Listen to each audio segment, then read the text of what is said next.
6 homers in his last 11 games. Minnesota clobbered the Texas Rangers earlier in the week, pulling off a road sweep. The Twins scored a total of 25 runs in the 3 games they won against the Rangers.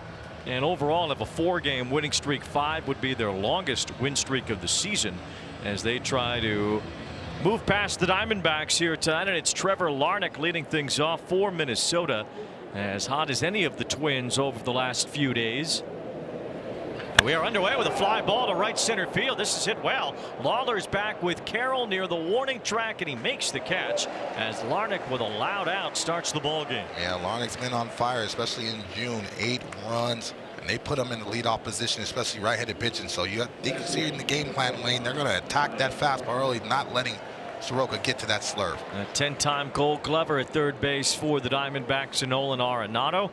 Moreno behind the plates won a Gold Glove as well. With Patrick Bailey in the American League, he might win more now. Well, here is Byron Buxton as he backs away from ball 1. Soroka goes upstairs. What a year for Buxton. 23 home runs, 3rd most in the major leagues. Looks like he's headed to another All-Star game after making it last year as well. And he drives this one toward left field. Gurriel's back out near the wall, and it's off the wall. Gurriel gets it in quickly. Buxton with great speed heads for second, but he is out.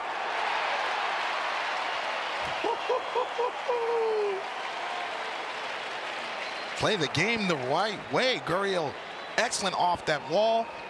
Nice little one hopper. Beautiful. And again, hunting early in the count. Buxton turns that cutter around and stays flat, and he thought he had a chance to go out. All of a sudden he has to pull on the burners, and that throw was already sailing to second base. Excellent job by Marte being able to get that one hop, provide that tag. Yeah, Buxton hustles out of the box there. He probably gets to second base, but he thought he had a home run. Instead, it's a long single, and he's thrown out by Gurriel. The 3rd outfield assist for the left fielder this year. There's a strike to Cody Clemens, the son of the Rocket Roger Clemens, as Cody has started to hit some Rockets as a Twin. He's hit 30 home runs since last April when Minnesota acquired him. Just taps this one down the line. Soroka tries to grab it and tag the runner. He dropped the ball at the end of the play, and Clemens is safe. Yeah, that's a tough play. That ball had some spinning English that was pushing over to the first base side. Soroka felt like he was in no man land. Clemens did a good job of hustling, and it looked like he touched the back, but he just couldn't hold on after the tag. He could have let it roll foul as well. That ball was skidding toward the chalk when he picked it up. That could have ended up easily in foul territory. I'm not sure if he ever even tagged him, but we definitely know that he didn't hang on to the baseball. Yeah, that's a tough play because you're thinking that ball might stay true and the runner's right on top of you. So 2 outs, and here's Josh Bell, who is the designated hitter and a former Diamondback.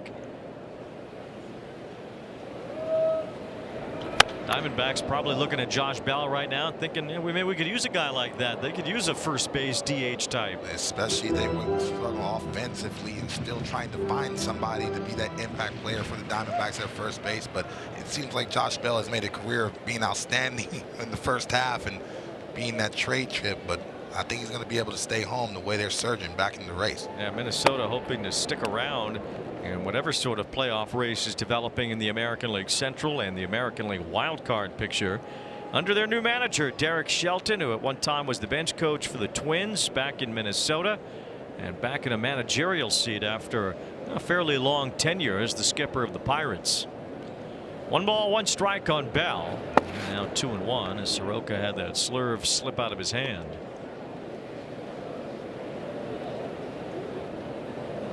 Rocco Baldelli gone from Minnesota's managerial role. They've only had a handful of managers in the last 40 years going back to Tom Kelly. As Bell pops one up on the infield. It's Perdomo, the shortstop, and even with all that action happening, only 9 pitches for Mike Soroka in the first.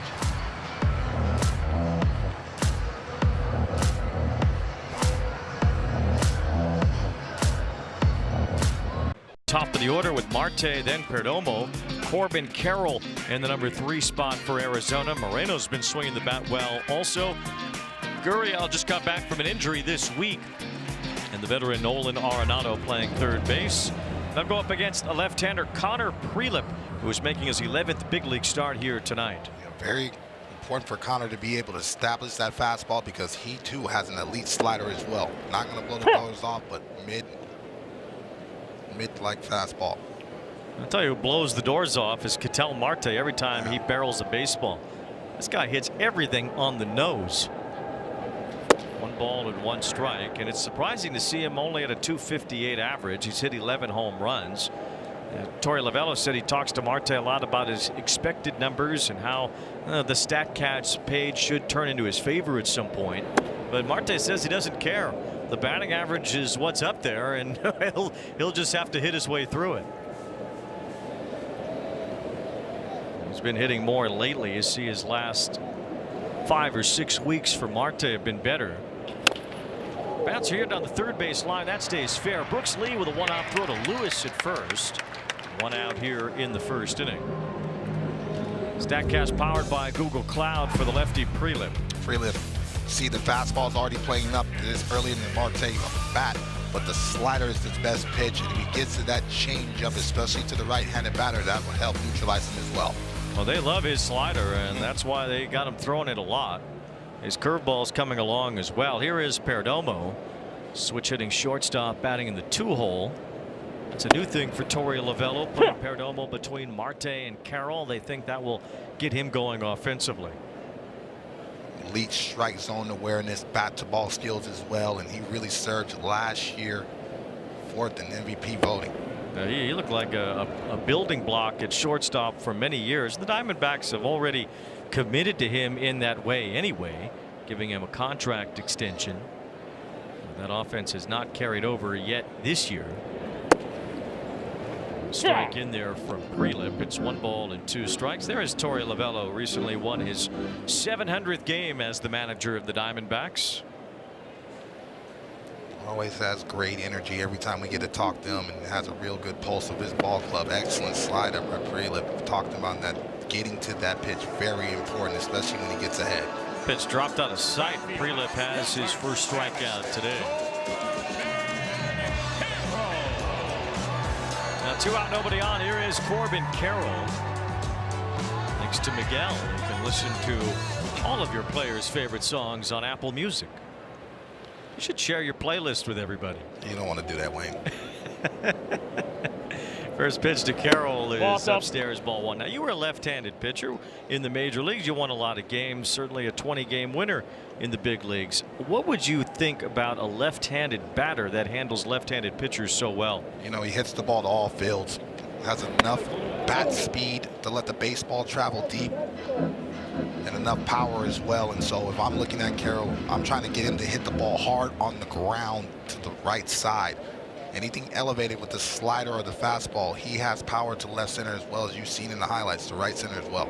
He's hitting .389 against lefties, and I love the story that Torey Lovullo tells about Carroll's commitment to hitting left-handed pitching. Basically, Carroll, after a great season a couple of years ago, sat down in Torey's office and said, I need to do better against lefties. I never want you to take me out of the lineup. And his commitment has certainly paid off. Prielipp doesn't even bother with him here. 4 pitches and a walk.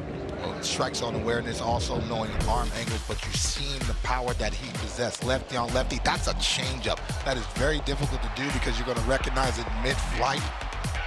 But elongating that swing is why he stayed on the barrel and started to keep that ball fair. Most other lefties, they spin out, hit the ball hard to the right side, foul, but because he trusted his hand speed, barreled it up.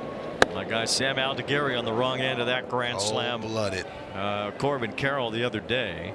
2 grand slams this year for Carroll, now tied for the major league lead. Well, here is Gabriel Moreno, the Diamondbacks catcher, who has really swung the bat well. You go back over his last 27 games, he's hit .330.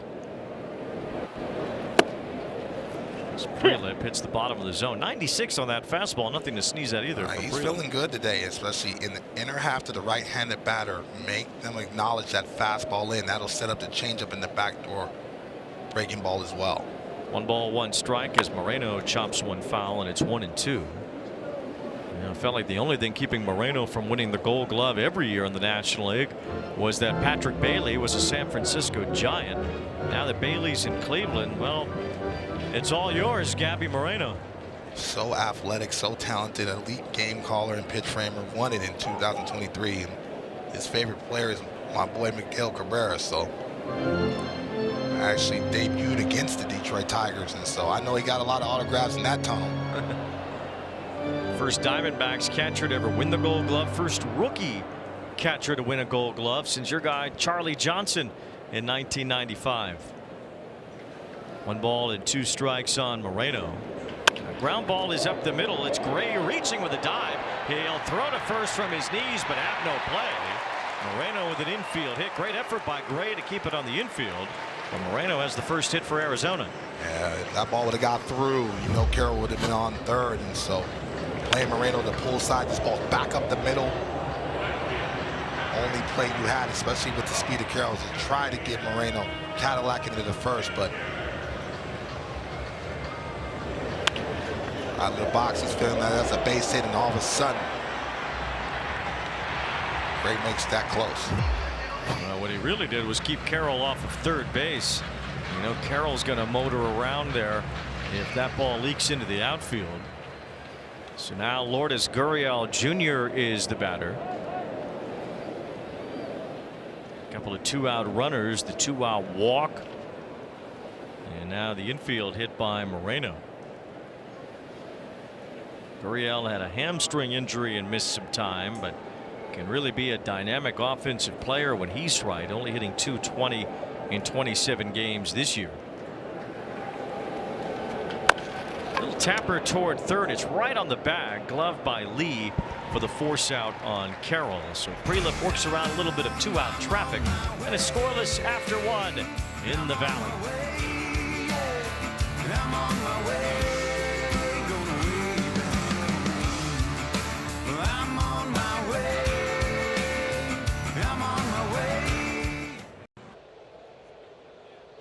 And in part by Amazon, save the everyday. Well, every day you have to worry about the injury possibility for Mike Soroka. He has been derailed by injuries over and over in his major league career. And now as he's at his healthiest, well, there's a trainer out there on the mound discussing whatever's happening with Soroka right now. Felt something, it looks like, in the lower half of his body as he was taking his warm-ups before the start of this inning. I can't imagine they'd want him to continue here, but if he feels good enough, I guess they're going to try to let him take some warm-up tosses. I'm sure he's worried after everything he has been through, especially with the lower half. I don't know. I mean, I don't know that he can here. I don't know if it's a cramp or if it's something else. Maybe it's a cramp. But I think Torey Lovullo is trying to smarten him up here and say, listen, you've been through enough as far as injuries go. If you need to take a break here tonight, then just take it. So Soroka now leaves this game. It's a sore sight for the eyes of Diamondback fans. He has been absolutely excellent this season. And they just put Ryan Nelson on the injured list today, too. I was just about to say that. You see the leg lift. A little bit of a jump, a little bit of buckle. Not good. No, I mean, you see something like that, and you think about the Achilles injuries as well. You know, Perdomo came in, as he often does, from the shortstop position anyway. And you see probably Del Castillo back there behind the plate catching those warm-ups was worried as well. So the Diamondbacks will go to their bullpen after just 1 inning from Mike Soroka, and they'll have a new pitcher who will have as much time as necessary to get warmed up.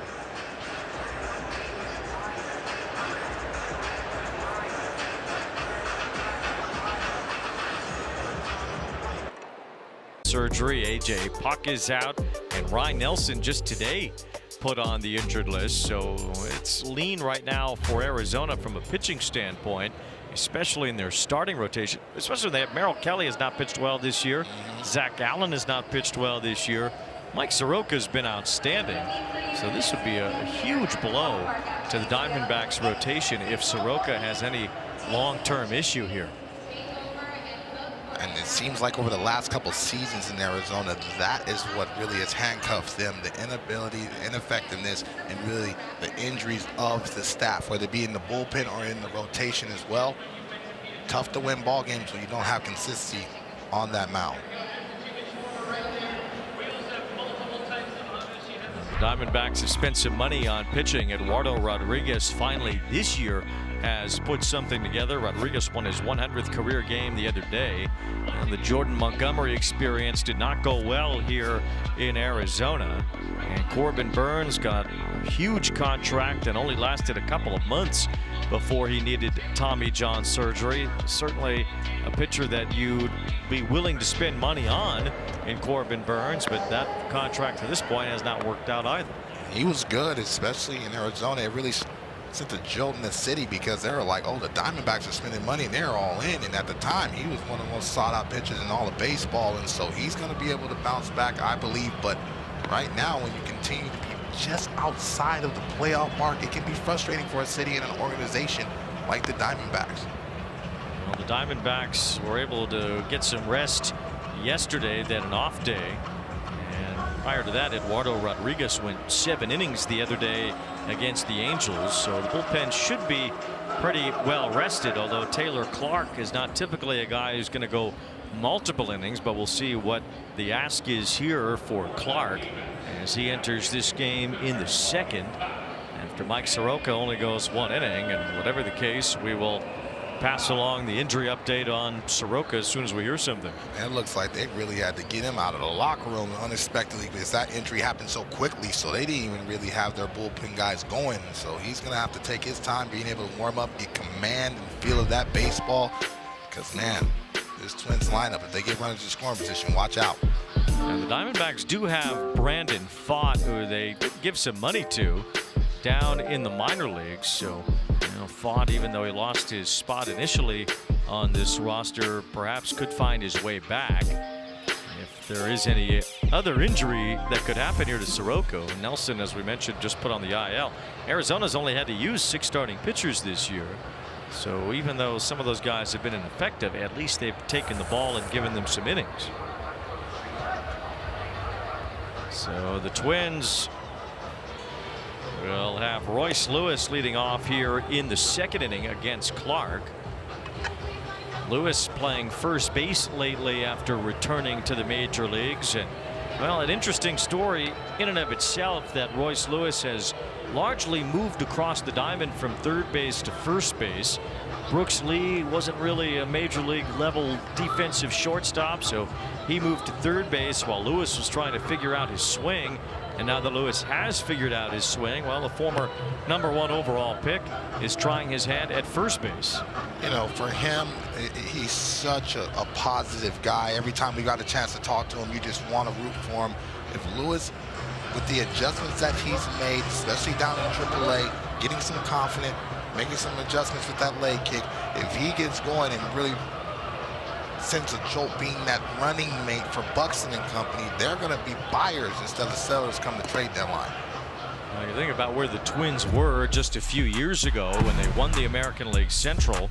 Lewis went off in the playoffs for them, and over the first couple of years of his career, when healthy, he was a fire starter, and he's looking that way again here lately. But he still has to prove that he can do it on a regular basis after really the last 2 seasons he has faltered. So here is Lewis, even with his recent surge, batting just .199 at the major league level this year, as Taylor Clark is ready to go after the injury to Soroka. Put a strike in there to Lewis. Clark has been one of the best relievers in the National League over the last month and a half, a 1.20 ERA since May 1st. Lewis off the end of his bat as he reaches out, flies one to shallow left. Gurriel coming in, sliding to make the catch. Looked like more of a routine play, but then Gurriel had to turn on the afterburners to get there. Well, you look at Perdomo, the angle that he took for the the first 5 steps, he looked like he had a beat on it, and Gurriel did not trust it. Continue to play through, and excellent focus, and that's why having him back in the hey, this don't run out there too far now. This I got to make my money too. So here is Brooks Lee with 1 out, nobody on. As he looks at his strike, that's twice now Gurriel has shown on defense. He threw out Byron Buxton in the first inning, who was looking for a double off the wall, and now a sliding grab to retire Lewis. 0-1 on Lee. Loose one toward right center field. This is shallow. Carroll comes in. He makes a sliding catch. What a great play by Corbin Carroll.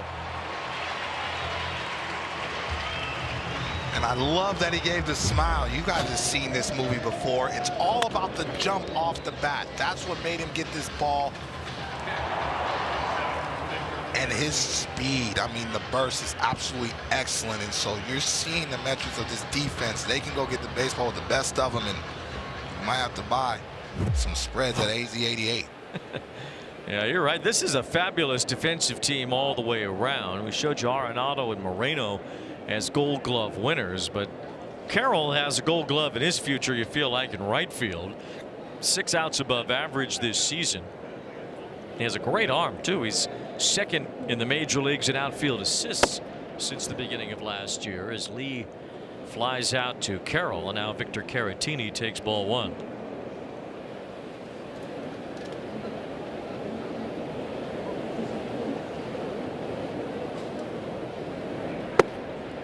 The Twins have their own injury issues, and one of them is Ryan Jeffers is out. Jeffers has a broken hamate bone, so he's going to have to work through that. Most of the other injuries are on the pitching side for Minnesota, including Pablo Lopez, who's lost for the year. Caratini couldn't hold up, and it's 2-1. Yeah, Pablo, this being the leader in that rotation and really in that locker room, that was a tough one because they wanted him to take that next step. And with Ryan and everybody else, bad depth of that rotation. Down. 3 balls and a strike now on Caratini. Said Pablo Lopez still shows up for every road trip. He even acts as the team's interpreter sometimes. So he's still very active, although unable to do his real job and pitch this season. Caratini, it's a fly ball to right. This one's not coming back. Way out. Victor Caratini slugs a homer to give the Twins the lead.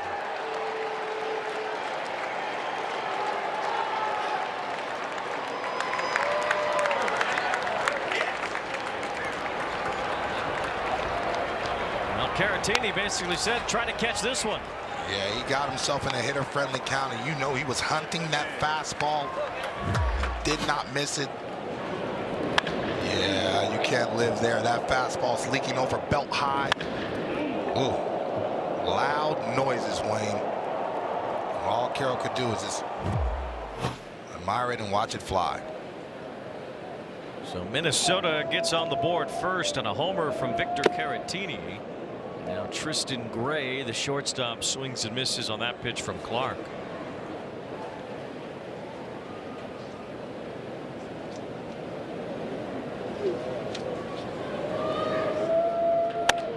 Soft line drive right at the second baseman. Marte ends the inning. Mike Soroka left the game at the top of this inning with an injury, and Victor Caratini has given the Twins the lead.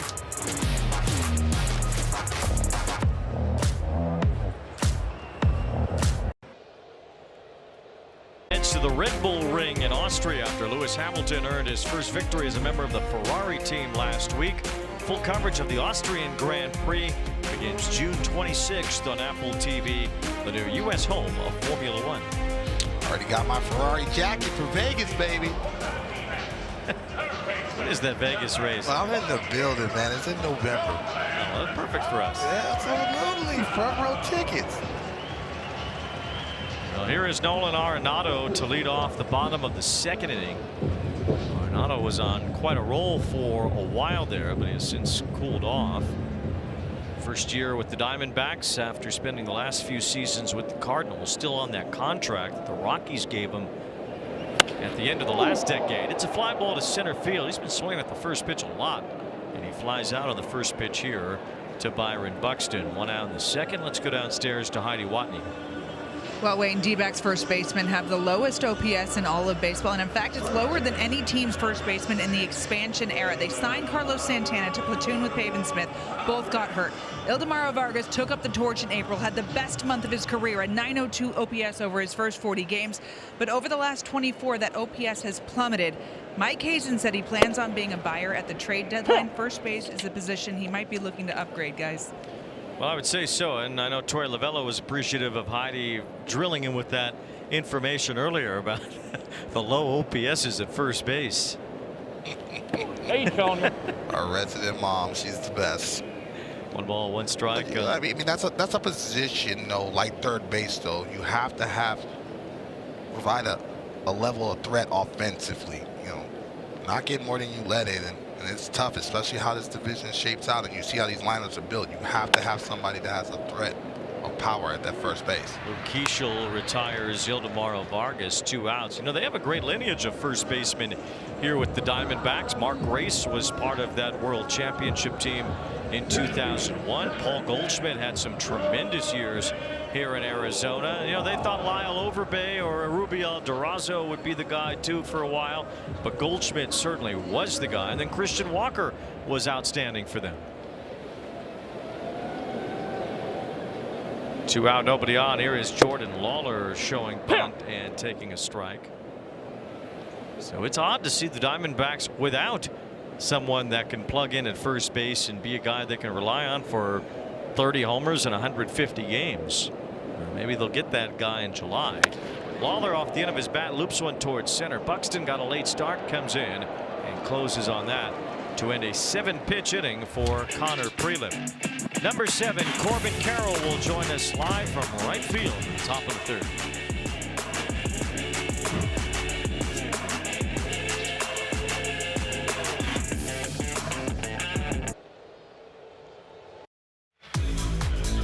Corbin Carroll joining us here in the top of the 3rd inning. Former first-round pick who has become the face of this franchise for the Arizona Diamondbacks, really leading back to that 2023 breakout season that finished in the World Series. And Corbin kind enough to join us while he plays defense here in the 3rd. Luke Keeschel is the leadoff batter for the Twins. And Corbin, already a couple of great defensive plays from you guys as an outfield tonight, including one sliding catch by you. How much work do you guys put into becoming as good as you've become defensively?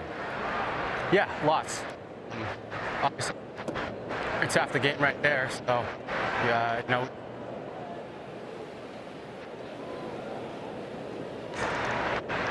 And out of situation, but we're getting our in. Well, unfortunately, we're having some technical problems with Corbin's microphone. Here's a base hit for Luke Keeschel.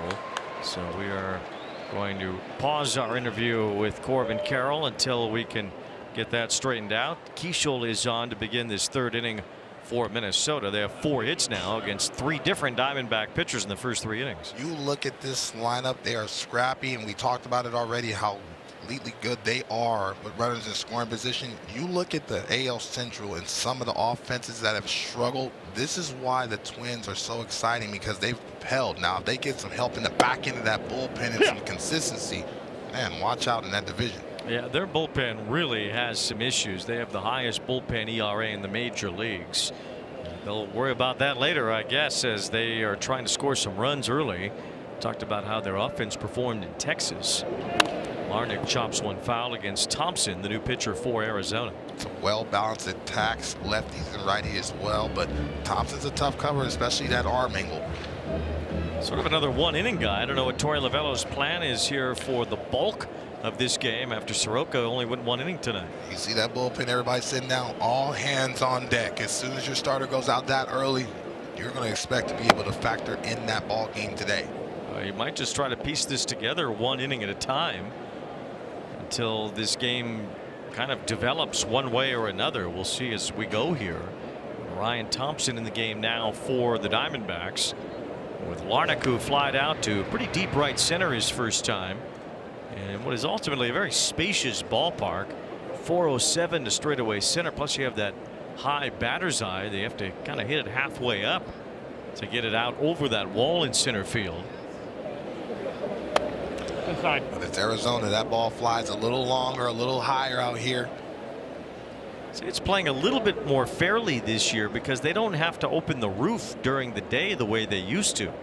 If you came to a game here at Chase Field and you came early in the day, well, the roof would be wide open for most of the afternoon. They were trying to keep some sun on the grass.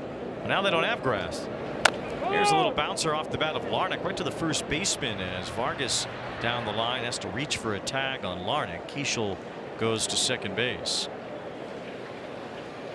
So they're able to keep the roof closed on the really warm days here all the way through, so it's kept the place a little bit cooler. The air conditions working a little bit better, and well, the ball's not traveling as much. Well, I'm glad they finally made that adjustment because it's pretty warm for 200 of the 365 days in Arizona as a resident. So I'm glad that somebody up in that front office came up with an epiphany and said, hey, we might want to keep that screen door closed. That's why John Moore is the best in the business. We talk air conditioning and you see a vent. He's still on his Knicks high. Byron Buxton fouls one off. Buxton with 23 home runs on the year. He has been scorching hot. He's been as hot as a desert day here in Arizona so far this year. And really that dates back to last season. He had a career high with his 35 home runs. He stole 24 bases last year. Balls and one strike on Buxton, who hit a ball off the wall his first time but was thrown out at second base. Inside. A couple things Buxton did not do last year is hit into a double play and get caught stealing. He was 24 out of 24 in steals. In a 35 homer year, he never hit into a double play, and no one in the history of the game had a season like that. Swing and a miss here, and it's 1-2. You can't find someone who had as many homers and as many stolen bases as Buxton did while qualifying for the batting title and hitting into 0 double plays and being caught stealing 0 times. It was a one-of-a-kind year. He moves gracefully and he takes 3 or 4 strides. He's already at the bag, and so you look at the athletic prowess of him. That's why he runs routes well. He can make up the difference even if he gets a poor jump. That's why we were shocked that he got thrown out at second base today, because you just look at it, he's just built to play baseball. Well, here's Thompson. I can't believe he gets away with this move. I hurt my knee right there because I jumped. How is that not a balk? He did this the other day too against the Angels. How is that not a balk? Oh my goodness.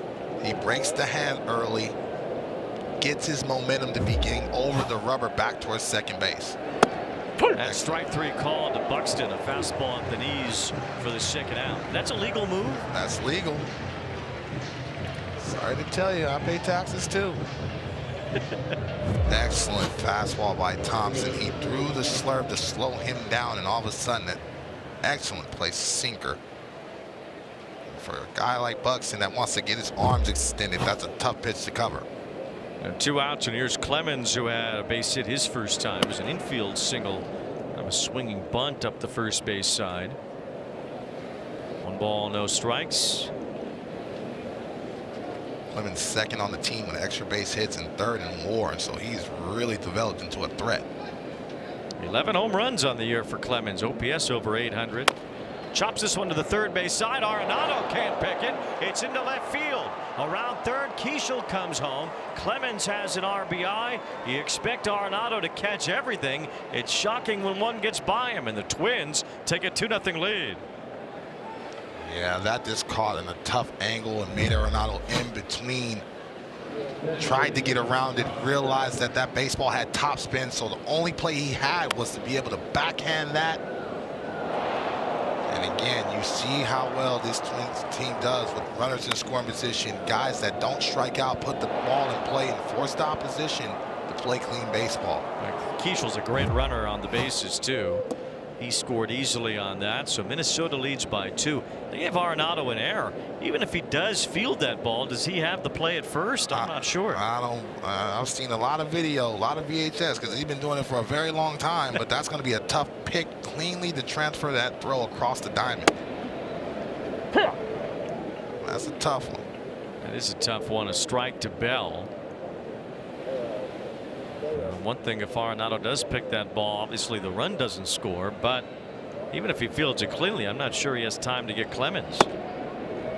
There's a strike to Bell, and it's 1 ball, 2 strikes. 2-0 Minnesota now, as the Twins cash in on Keishel's leadoff hit.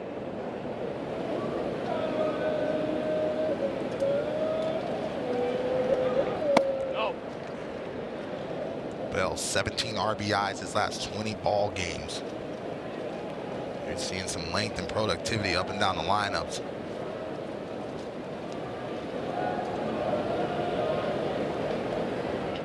Ground ball toward the middle, backhanded by Ketel Marte. And Bell is retired to end the inning. Minnesota gets what ends up being an unearned run thanks to an error by Arenado, and it's 2-0 Twins.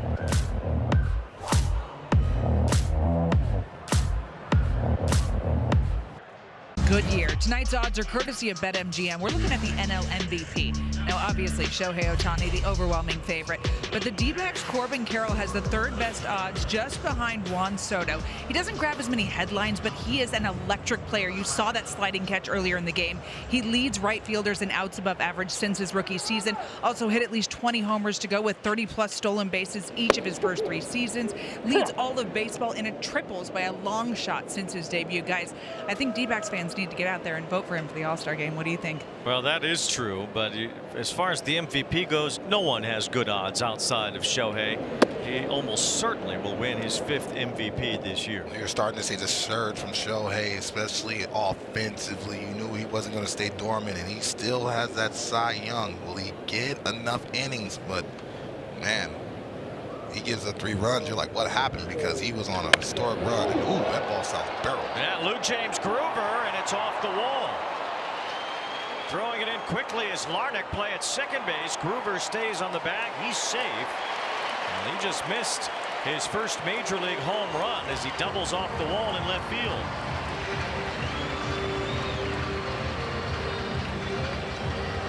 That's good for him. He was hitting .322 in AAA. Has struggled a little bit, but got a fastball up in the zone. Turn and burn. I think everybody got to go to the weight room and get an extra set. Second ball we didn't seen off the top of that wall. Well, Buxton hit the other one. Groover this time able to make it to second base. And now Ketel Marte is the batter. One hopper to third. Another one right over the line. Lee with a 1-hop throw retires him. It was basically an instant replay of the ball we saw from Marte earlier. Yeah, got a cutter up. Thought he had a chance with it. Gurriel did an excellent job being able to get that ball off the wall and then transfer in a perfect run up to Marte to supply the tag. Brings up Perdomo, who struck out his first time. Well, the Diamondbacks have been in a hurry here so far. This is the 11th batter for Arizona, and not one of them has seen 5 pitches in a plate appearance so far. 6 straight hitters have put the ball in play on 3 pitches or fewer. 1 ball and no strikes on Perdomo against Connor Prelip. Here's a bunt attempt and a foul from Perdomo. Bunting for a base hit there, no question, although Perdomo has the 2nd most sacrifice bunts in Diamondbacks history. Only Brandon Webb, who you beat out for Rookie of the Year, bud. He never lets it down. We're at the same country club. I said, you got a Cy Young, man. Let me borrow that. So I don't want to hear you griping, but B. Webb, that's my guy, and obviously an Arizona sports legend for what he did in that uniform. He has the most sack bunts in Diamondbacks history. Perdomo's 2nd. 1 ball, 1 strike. Well, and in fairness, I've seen Brandon run, and so he knew he wasn't going nowhere. I love his sinker, but he's not the fleetest of people. That's my guy, though. And that power sinker. Oh, my goodness. That would play today. Yeah. With the movement and the characteristics of that pitch. Oh, my goodness. 2 balls and a strike. Always thought that Logan Webb kind of is in that same vein as Brandon Webb. No relation. You know, and both of those guys had ability to tunnel the changeup off that. So even when a hitter got a gauge on the velocity and they threw that changeup, I mean, Brandon used to throw complete games and it'd still be daylight outside. 3 balls and a strike on Perdomo. This is the longest at bat for the Diamondbacks so far tonight. Now it's the first full count of the night as it goes to 3-2 on Perdomo. Excellent changeup by Prelip, being able to Slow Perdomo down. He got the 3-1 count. He was looking dead red for that fastball. One out with Groover at second base. Perdomo bounces one foul. Doubled up with that changeup.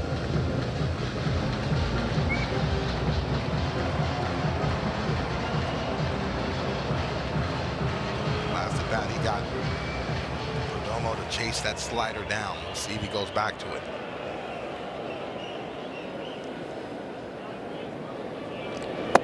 Down. It's ball 4. Perdomo lays off. So that's the first long at bat from the Diamondback. Well, Carroll did walk on 4 pitches earlier. This one to Perdomo puts him on with Carroll coming up. Runners on first and second. We'll take a quick timeout to step into our studio. Lauren Gardner. Wayne, let's get you out to KC for the Cardinals and the Royals, who are without Bobby Witt Jr. is out with an MCL sprain, but the club was still flashing the leather with this Michael Massey diving play to Tyler Tolvert for the flip to get the final out of the half inning. How about that? 6-2 the score here in the top of the ninth. Well, there's so many great players right now dealing with injuries. Witt is not on the injured list. Mike Trout got hurt earlier this week here in Arizona and was put on the IL yesterday. Aaron Judge, Jose Ramirez, Ronald Acuna. It's a big list of all-star caliber players that are out right now. Corbin Carroll is in as he has the count here. No balls and 1 strike. Taps it to the left side and through. That's a base hit. Groover heads home with the first Diamondbacks run, and Corbin Carroll with an RBI makes it 2-1. What I tell you, Wayne, the ability to hit the ball to the left side, lefty on lefty, that is so important. Pitch recognition, yes. But taking what the pitcher gives you, that's a good pitch down and away. Sees that hole to the left side. Everybody thinks he's going to be pull happy. Runners in score position, just putting the ball in play. Getting your crew on the board cuts the deficit to 1. RBI number 39 this year for Carroll. Largely, the Diamondbacks have struggled with runners in scoring position this season. They have the lowest OPS of any team in baseball so far this month. 452 in the month of June. Gabriel Moreno is the batter as he takes ball 1. Before that, they were leading the major leagues, and sometimes you hear that about hitting with runners in scoring position, that it's just not, whatever you've done, it's not predictive of what you will do. We talked about that with the Cubbies when they were in their stretch, and when they're playing well, that was a big factor. But when they struggled, man, it was bad. And so, a lot like pitching, especially in that bullpen, hitting, especially in runners in scoring position, can be very contagious. And then all of a sudden, mentally, guys start to press when the key guys are not producing. See where the D-backs have been the last few weeks, batting 116 with runners in scoring position. Well, you know that's not going to last forever, but a painful few weeks in that regard anyway. As Moreno bats with runners on first and second, grounds it right to the second baseman. Keishel steps on the back and has a double play to end the inning. D-backs get on the board. Corbin Carroll drives in the first run for Arizona.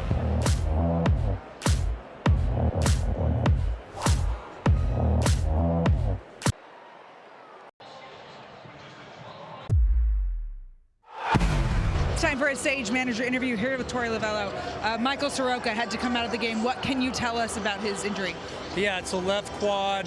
We're hoping cramp. He just felt some tightness. He spoke up, and we decided to get him off the field. He felt like he couldn't really load or do what he needed to do through his delivery. So at that time, it just made so much sense to get him off the field. So far, you've run through 2 relievers. What's the plan going forward? We're going to read and react. We got about 2 or 3 different plans that we got in place right now. Score dependent. We got to get some relievers to step up. Right now, it'll be Dre Jameson's turn. All right, thanks, Torey. Thank you. This might be a guy they can lean on for a couple of innings here. Jameson takes over in the 4th. We saw Soroka for 1 inning before that quad discomfort that Torey Lovullo talked about. And Jameson loves to spin the baseball, has 2 strikes on Royce Lewis. Elite, and he can go through the lineup at least once, and that'll be huge. We'll watch his pitch count, but so far so good, being able to land that slider and get chased with it as well. Jameson, another guy over the years, has done very little because of injury problems. He has had a hard time staying healthy. As Lewis hits a high pop-up. This is Arenado in front of Perdomo to make the catch. 1 out.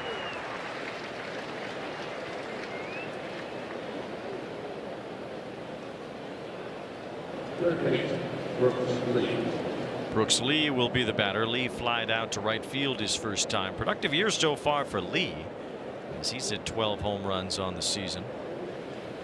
Hitting .307 on the road, but just .173 at home. So he likes to be in those hotel beds. 1 ball and no strikes.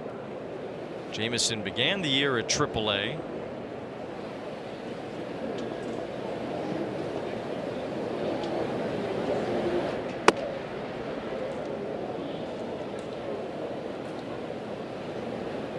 See Brooks Lee and what he's done between that home and road difference.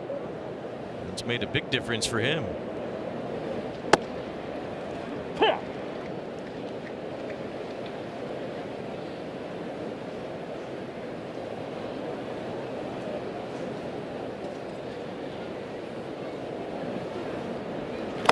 Three balls and a strike now on Lee. Jameson was a starter in the Diamondbacks system early in his career. He's a first-round pick out of Ball State, and they described him as a freakishly good athlete. There was one story I was told by your buddy Barry Enright about Jameson showing off his athleticism in spring training. Ball 4. As he walks Brooks Lee with 1 out. That everybody was talking about how fast Corbin Carroll is, and Jameson basically said in the background, well, I'm faster. And no one believed him. So they raced twice, and Jameson left Carroll in the dust both times. Oh man, I wish I could have been a fly on that wall to see that, and we better not bring that up in Corbin. That might be a sore subject. But yeah, my man Barry definitely talked about him and just his athletic ability. Also the way he spun the baseball, and you're seeing that thus far. Throws a lot of off-speed pitches as he misses to Caratini, who rocked a homer his first time. 430 feet. A long home run from Caratini, which gave the Twins the lead in the second. Inside. 2 balls and no strikes. So after Jameson walked Lee, he's fallen behind Caratini, and now Moreno wants to talk about it. Our Adobe standout scores as we see this long home run from the longtime veteran catcher. Yeah, he got ahead in the count, and that was a sinker that ran right over the middle of the plate. And as soon as he barreled it, man, I don't care if that's Arizona or Minnesota, that baseball is hit. The 5th longest home run in the career of Caratini, and it's been a productive career. He's bounced around some. He was drafted by the Braves initially. Actually got his first catching lessons from fellow Puerto Rican catcher Rene Rivera, who had bounced around the major leagues for a while as a backup catcher. He was with the Cubs, the Astros, the Padres. Joe Musgrove, when he was in San Diego, called him a scientist with the way that he calls pitches and really understands what to throw and how to throw those pitches to get hitters out across the major leagues.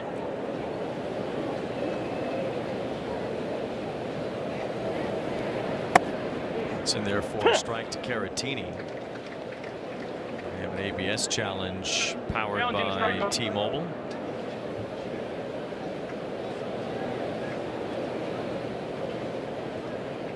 That is a strike. So the Twins, who ask for more challenges than any other team in the majors, lose the challenge here in the 4th inning. Yeah, I think it was an excellent mound visit and really a better result in that fastball down and away to try to get back in this count.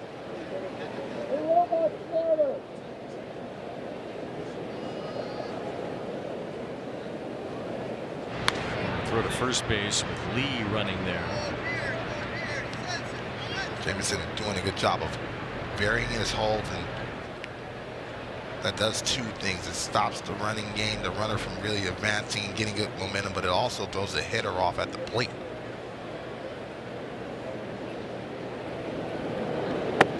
Breaking ball misses, and it's 3-1. Twins don't really have a lot of success in stealing bases. You take Buxton out of the equation, You see their ABS challenges this year. We talked about them being very aggressive in that regard. They're only successful in about 69% of stolen base tries this season. There's ball 4, so Lee won't even get a chance to run. Caratini draws a walk as well, and Jamison has put himself in some hot water. Yeah, losing the feel of that breaking ball so far, and that's his bread and butter. So good time for another mound visit. Don't want to get this ball game away from you this early. And that mound visit comes from Brian Kaplan, the pitching coach of the Arizona Diamondbacks.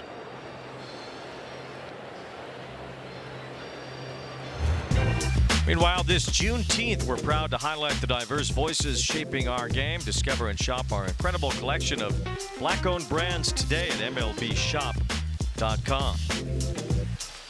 Fernando Rodney. My guy, he's the best. Oh, dog, the legend. He's a home run off me. I have not stopped hearing about that home run since. They got a bunch of guys playing in that East-West Classic in Cooperstown today. Some of us have to work. And I told everybody I know, don't pull a hammy. Take it easy out there. Got some big names over there. Yeah, you know, Prince Fielder, Justin Upton, BJ Upton, Matt Kemp, Scott Kazmir. They love that game. And guys, year after year, they're starting to train. And so that's a lot of Advil. Now here's Tristan Gray, who lined out his last time. Gray, the shortstop for now for the Twins, as he fouls one back. Kind of a 30-year-old journeyman who's holding down the fort at short until Kalen Culpepper is ready. Although Culpepper was just put on the injured list to AAA, so it'll be a while longer for Gray to get some opportunities at shortstop. And he's done well for himself this year. He's hit a couple of grand slams. Swings and misses here. It's 0-2. Only 94 MLB games, and he's been in pro ball since 2017, but 808 minor league games. So he's experienced, especially down on the farm. Kind of like Clemens, just getting an opportunity to be an everyday player as a Minnesota Twin, and trying to make the most of it. No balls and 2 strikes to count on Gray.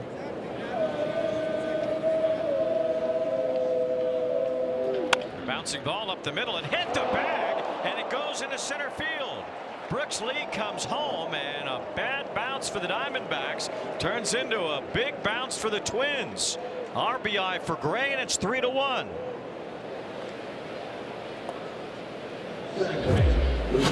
This looked like a double play ball. Right back up the box. And Perdomo saw it as the ball was coming down. As soon as it hits the bag, he's like, oh, no. That's a helpless feeling. And again, being able to show the ability to put the ball in play with runners in scoring position, and they are rocking and rolling. So this offense continues to be a pest. Yeah, Minnesota lately has been unbelievably good with runners in scoring position. Swing and a miss by Keishel, who had a base hit and a run scored his last time. Minnesota with an RBI knock there from Gray. It has been ongoing here for the Twins of late, where they have just knocked the cover off the ball in scoring chances. Here's Keishel grounding one to third. Arenado right to the bag, steps on it, and fires across for the inning-ending double play.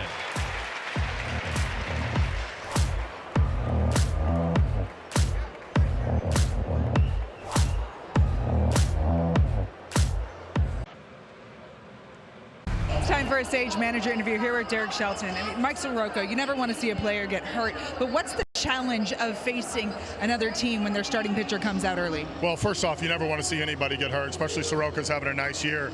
Now the challenge is it turns into almost a spring training game where you're going to see one guy. The preparation on that is a little bit more challenging because you're never going to see a guy for the second at bat.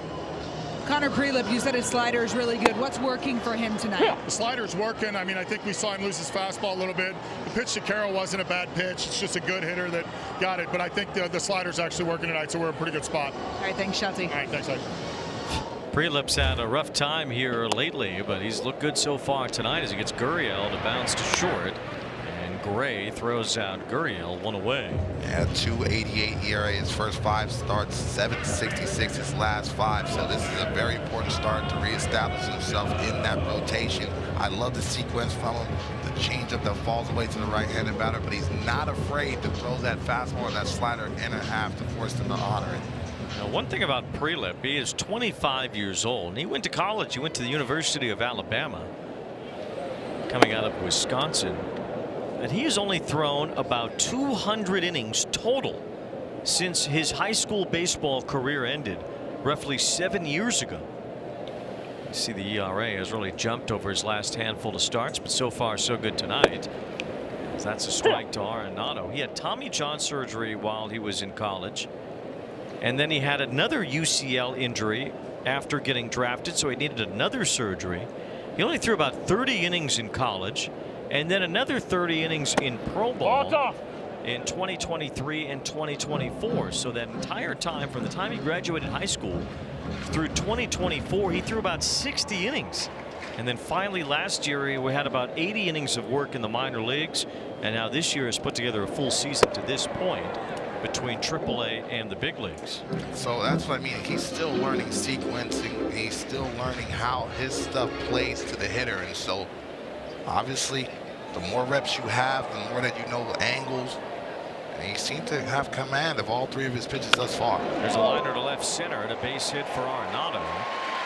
So the Diamondbacks now have 4 hits against the lefty Prelip, but just 1 run so far. You see the number of innings. I mean, it is outrageous how little this man has pitched since high school ball. It's 6 2/3 in rookie ball, so you really haven't got experience of pro ball just to how to get your body ready. But they do like his stuff and his characteristics so far. There's a fly ball right off the bat of Vargas. A lot of early outs, as we've talked about, from the Diamondbacks here tonight. A handful of their batters have only seen 1 or 2 pitches in a plate appearance, including Vargas there. That plays right into Prelip's favor. You always like to get 1 pitch, 1 out, and so save some of your weapons the second and third time through the lineup when you get to that. And so they're going to need him to continue to be efficient and go deep in the ball games and keep this game intact. Last time 98 pitches, a career high. He's only needed 47 to go 3 2/3 so far today. Here's the rookie Jordan Lawler, former high draft pick, a first rounder, a top 10 pick at that. Lawler getting his first really long opportunity at the major league level. Kind of penciled him in as the everyday center fielder for now. Lawler and Tommy Troy, along with Ryan Waldschmidt, a trio of young outfielders on the precipice of being big league regulars that are getting a look this year. Yeah, 11th overall prospect in baseball last year, and so Velo very confident in their player development system and say, hey, you're going to get a chance to get in the big leagues and be impactful. 2 balls and a strike on Lawler. This is a spacious center field here, so they trust him to handle that, plus tap into that speed and power to be a productive offensive player. He swung the bat pretty well so far as a big leaguer this year. 3 balls and a strike now on Lawler. This is a situation as a young pitcher you have to continue to pitch aggressively. It's not always easy to pitch with a lead.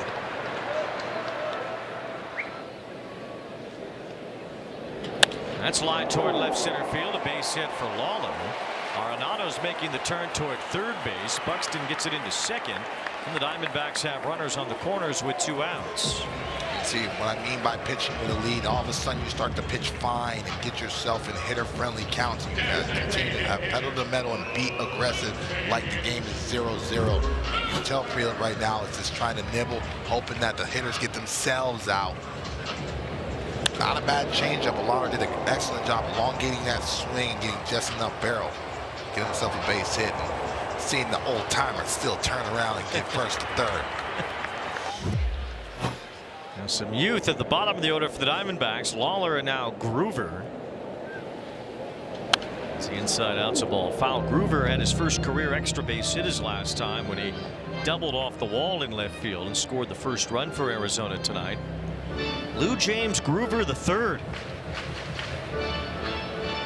His father, Lou James II, was briefly a Harlem Globetrotter. 1 ball, 1 strike on Groover. Groover himself with that standout name, Lou James Groover. But his family goes by Blade because he used to dress like Blade everywhere he went when he was a kid. He loved that movie. Not gonna lie, Blade go hard.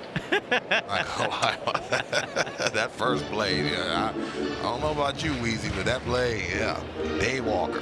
So I'm not mad at him. 1 ball, 2 strikes on Lou James Blade Groover III. That's cool all around. I'm rooting for him for the name and the taste of movies, but himself in a tough situation right here, trying to just put the ball in play. It's a fly ball to right center field. This will hang up for Buxton. And the Diamondbacks unable to take advantage with 2 outs. They leave 2 and trail by 2 here in Arizona tonight.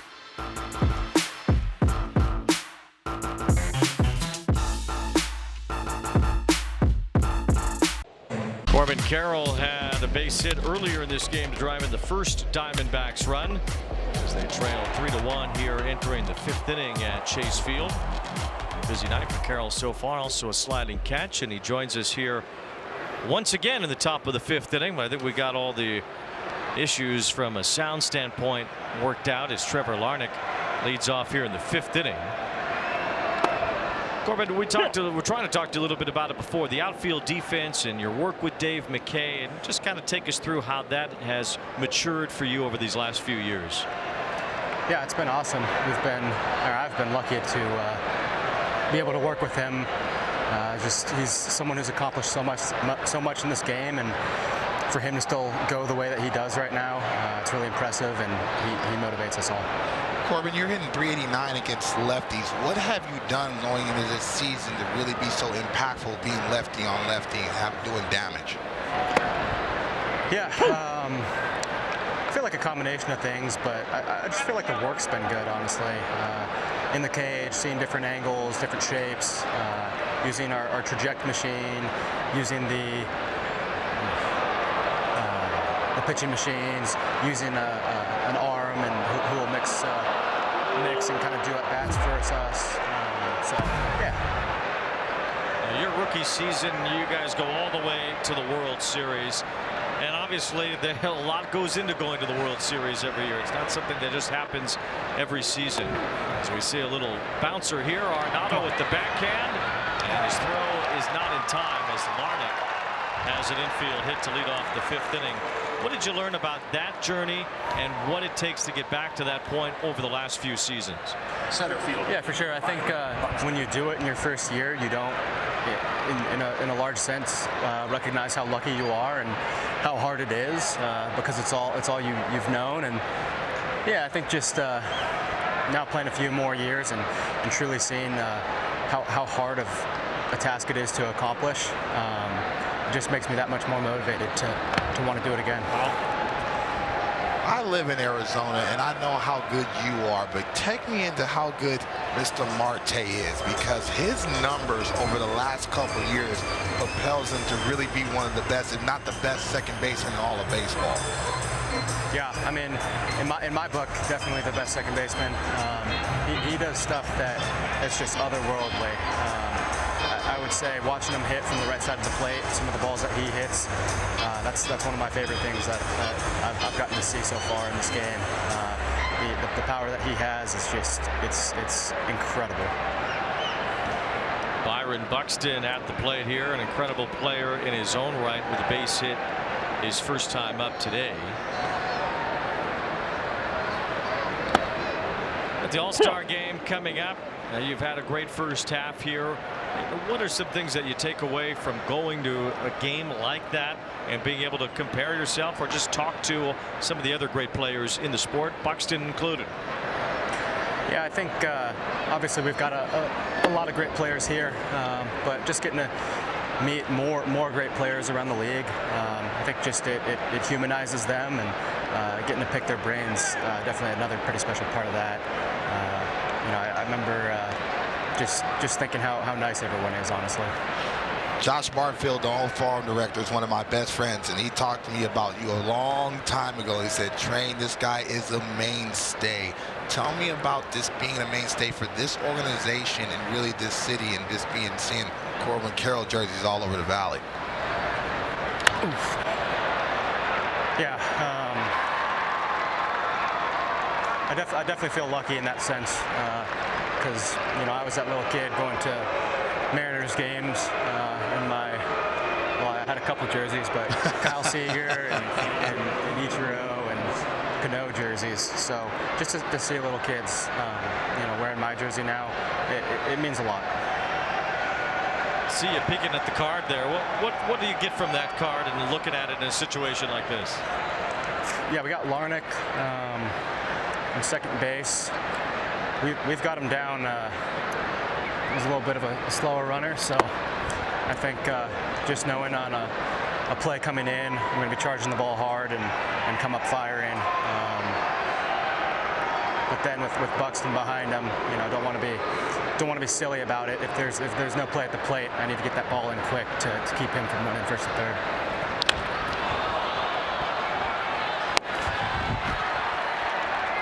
See, Wayne, I want to tell you something right there. That's coaching staff and studying right there. He didn't even have to move, and so I love that whole sequence of that play. And so he looked at the card, knew the base runners, knew he had time, knew nobody was going to advance, and every time that happens, the coaches say, "Hey, 1-0, that's me." Line drive that Corbin makes the play on to retire Clemens. Now the batter is Josh Bell.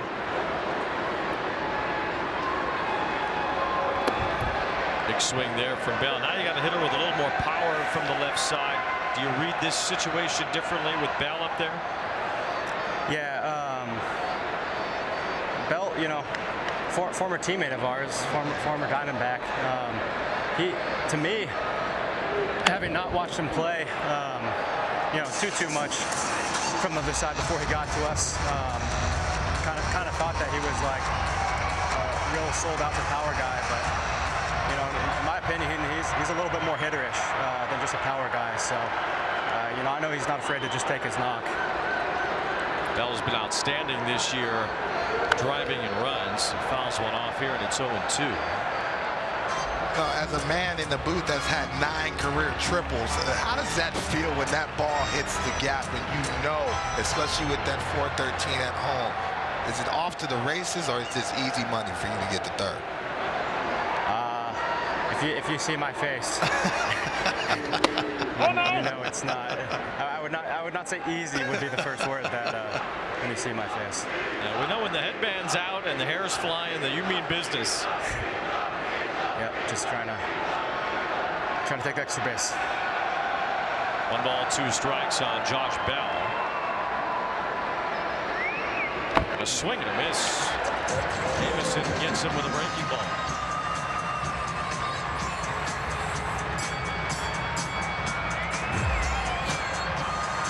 Wanted this slider down, but it backed up and it handcuffed Bell because of the depth change with that slider.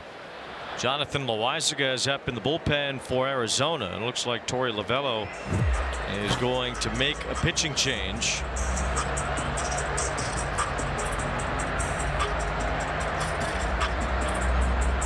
Diamondbacks trying to get out of this inning. We'll hear more from Corbin Carroll after Arizona goes to the pen.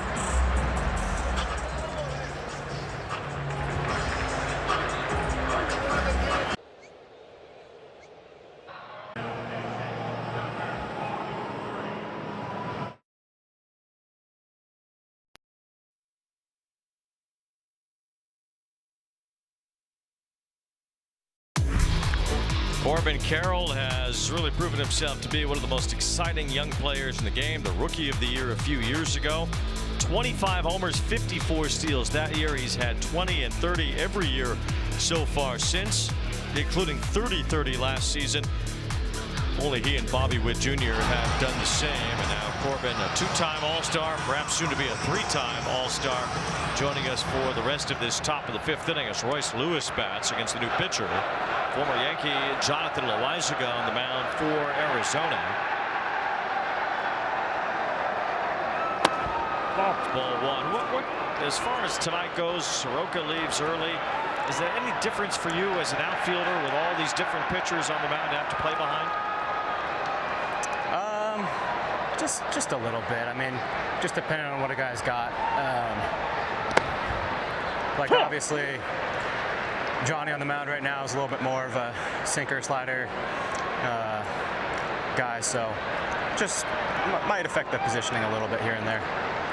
How is it playing under Lovello? Because he always seems like a master communicator, always has positive energy in this. What's that experience like playing under him?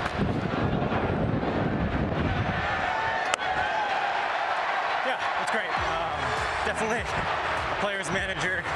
We really enjoy having him, but at the same time, he's not afraid to call it how it is, and just let us know when it's time to let us know. Good conversation. You caught a couple of balls while you were at it there. Thank you. Thanks a lot. Awesome. Thanks, guys.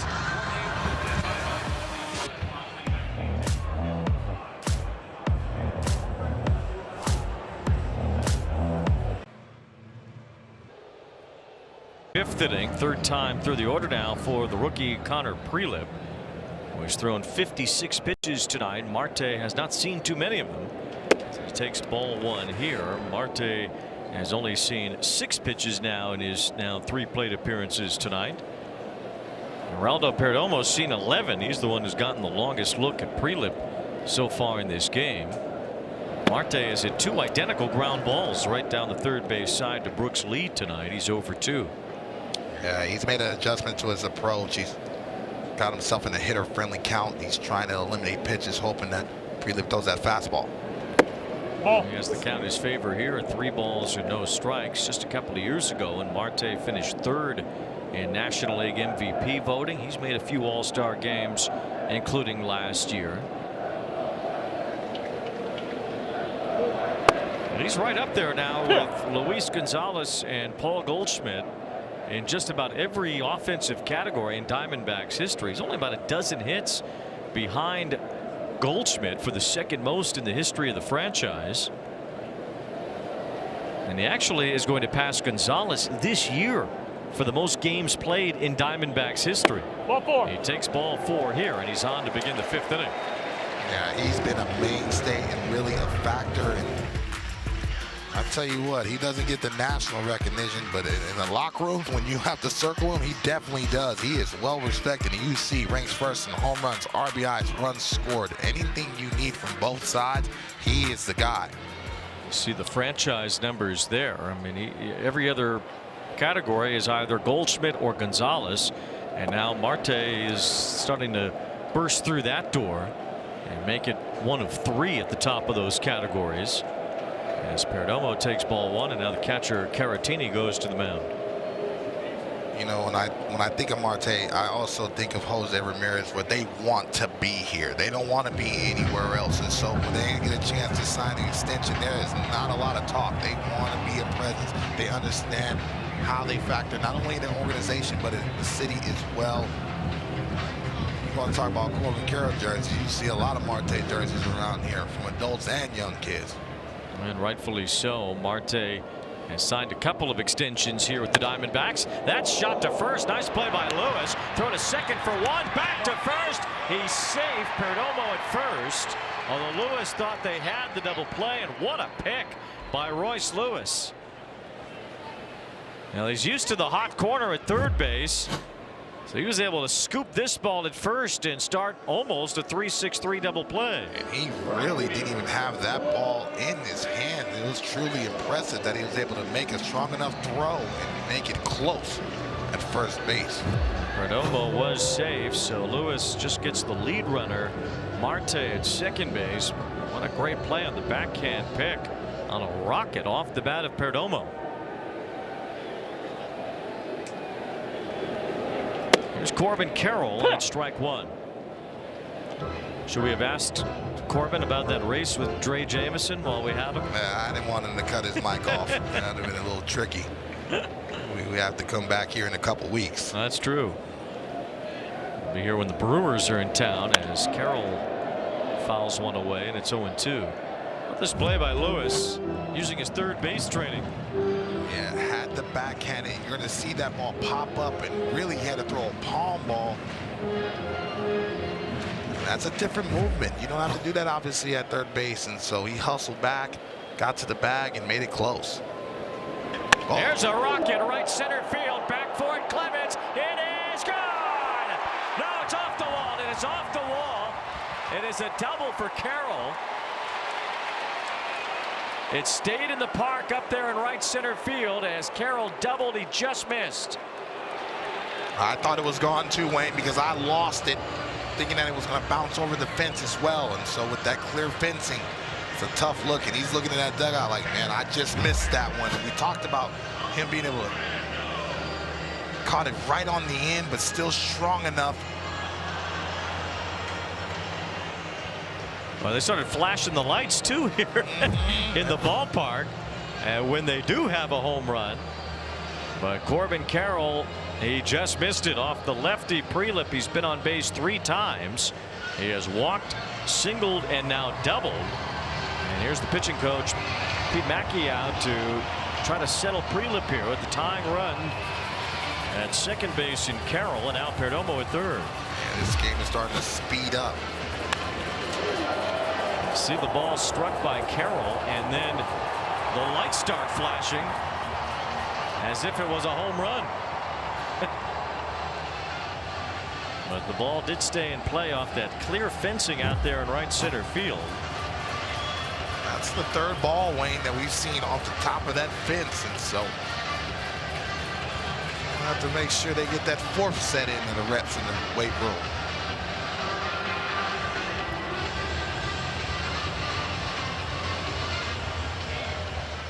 Diamondbacks now with a chance to tie the game. Moreno is 1 for 2 with a base hit.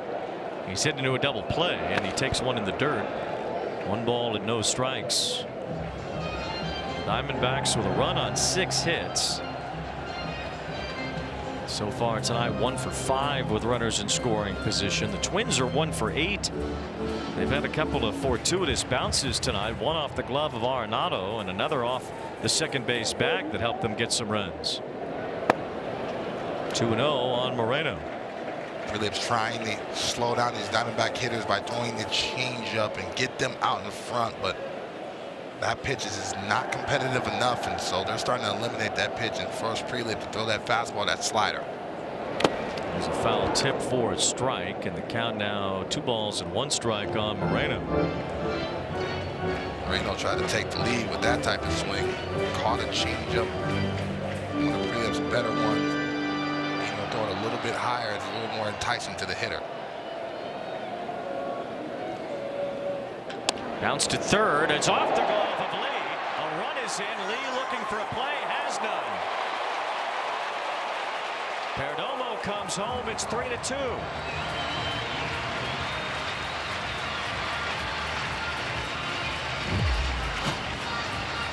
Tough play, and you look at the Twins. We talked about the back end of that bullpen, but defensively they have struggled too. So if they really want to get in the postseason, they've got to play cleaner defense down the road. So it's an error on Brooks Lee, although Moreno still gets a run batted in.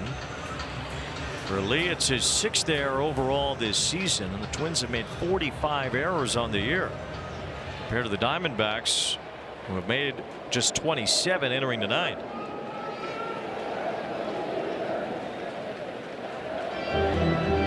Diamondbacks making some noise here in the 5th inning. A leadoff walk got it started. Perdomo reached on a fielder's choice. Carroll smacked a double off the wall.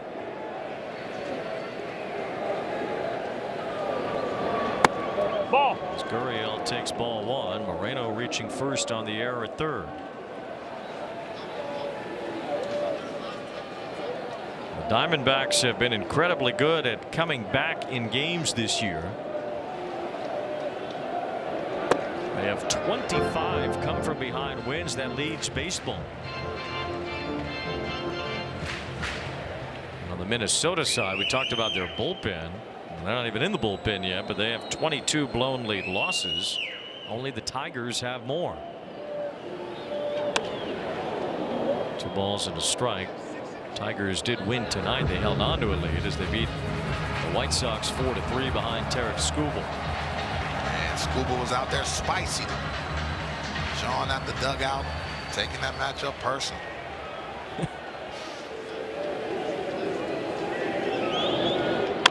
There's a bouncer toward the middle, fielded by Gray, flipped to second one. Keishel had to reach for it, and the Twins can't turn the double play. Carroll comes home with the tying run, and it's 3-3. Yeah, Gray and Keishel fell in between because of the hop. Gurriel was also hustling out of that box. This is a topspin ground ball. The flip to Keishel to the first base side. If it's closer to his body, he can use that momentum, but he had to stay on that bag and then do a submarine throw, and that's what caused Gurriel to be safe. Yeah, they did have a chance for the double play with a good flip from Gray, which would have gotten Prelip out of the inning, but instead Minnesota's infield defense unable to get some outs here, prolonging things for Prelip, who has allowed the tying runs to score.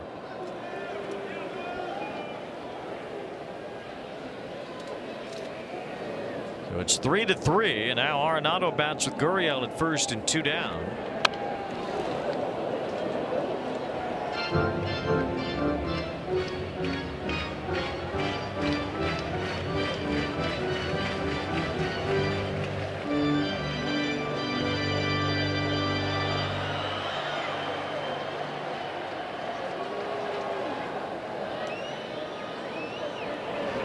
That's line for a base hit, the second tonight for Arenado.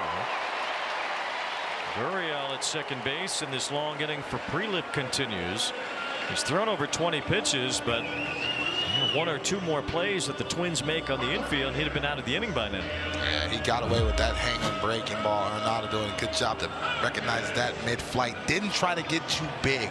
Sometimes hitters get big because they're figuring that baseball's on a tee, but head down, nice easy swing, and continues to keep that line moving for the D-backs in a big inning. For Arenado, that's his first multi-hit game in exactly 1 month. May 19th, the last time he had 2 hits in the same game. Looks like there's a balk. Yeah, balk has been called on Prelip. And now the Diamondbacks move up to second and third. Yeah, this game is starting to speed up on the young man right now. You're just hoping he's able to make a pitch and thinking more so in that situation, Wayne, I got to get out of the inning instead of just slowing his heart rate down and just executing that pitch. It's the second time Prelip has been called for a balk this year. Now Ildemaro Vargas has a chance to give the Diamondbacks their first lead of this game. He lines it off the glove of Gray to left field. Gurriel scores. Here comes Arenado. He's safe. The Diamondbacks have 4 in the inning, and Vargas safe at second with 2 RBIs.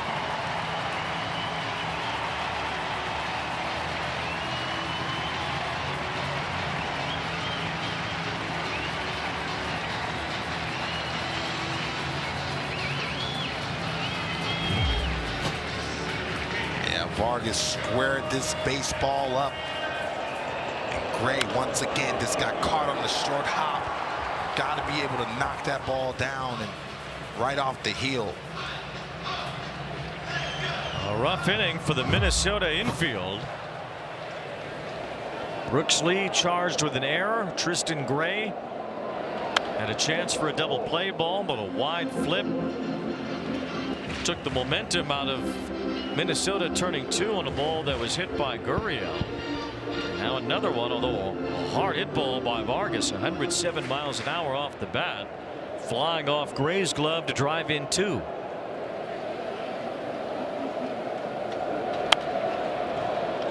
Normally it's the Twins bullpen that lets up a lead, but here in this 5th inning it's been a combination of the starter and the infield. Arizona ahead now 5-3.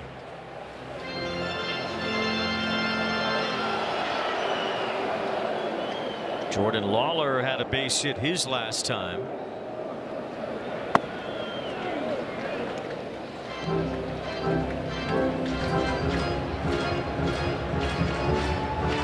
Walked 2 fielder's choices, a double, an error, and 2 singles in this inning.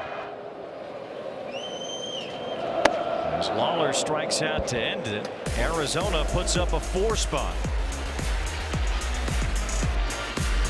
First lead tonight for the Diamondbacks. They come through with runners in scoring position, and it was Ildemaro Vargas who broke the tie.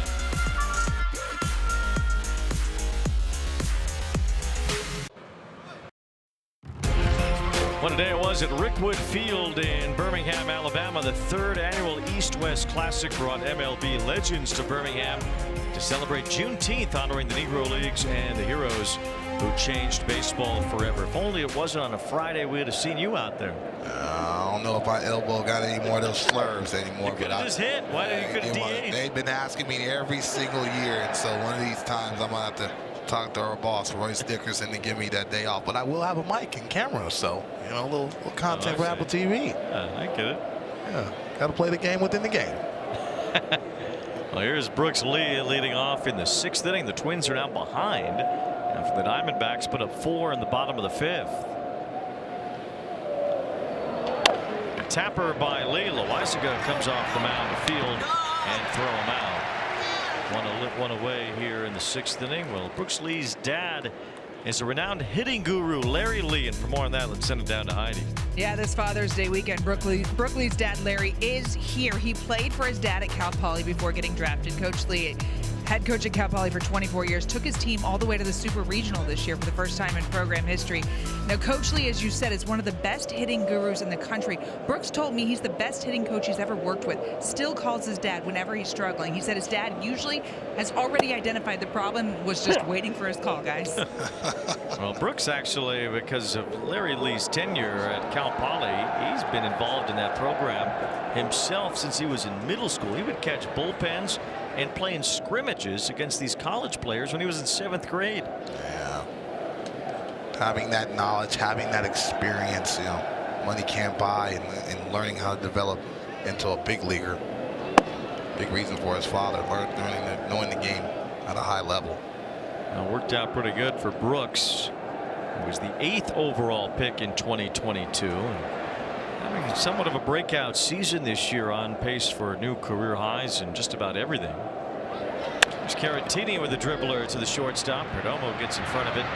A low throw has the out thanks to Vargas picking that out of the dirt.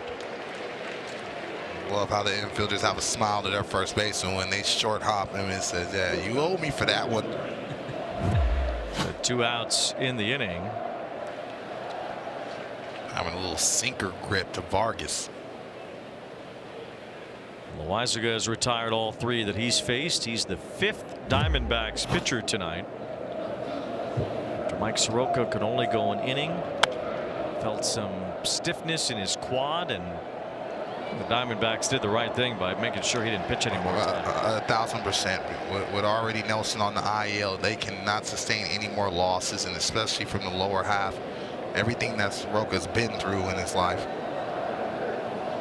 Got to be able to keep him healthy because he's been outstanding and the mainstay in that rotation. No balls and 1 strike on Gray, who hits a chopper to first, and Jonathan Loizaga working with the lead. Posts a very quick 1-2-3 6th inning.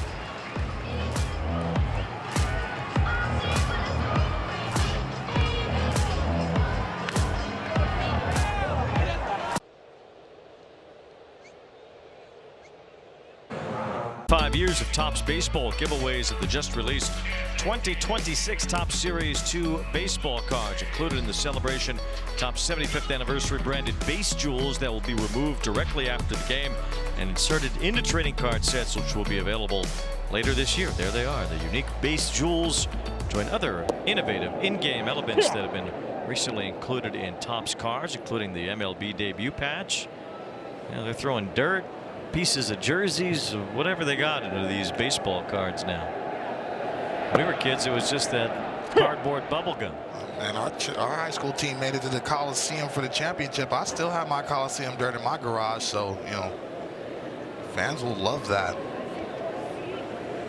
Especially with these legends, Jackie Robinson, Satchel Paige. I mean, all these people put their careers and life on the line to really provide us joy and experience. And if they didn't do that, there's no Dontrell Willis and a lot of these greats that you know and love. Just handed a baseball card of the great Joe Garagiola. We are in the Joe Garagiola broadcast booth after all here at Chase Field, in the home TV booth of the Diamondbacks.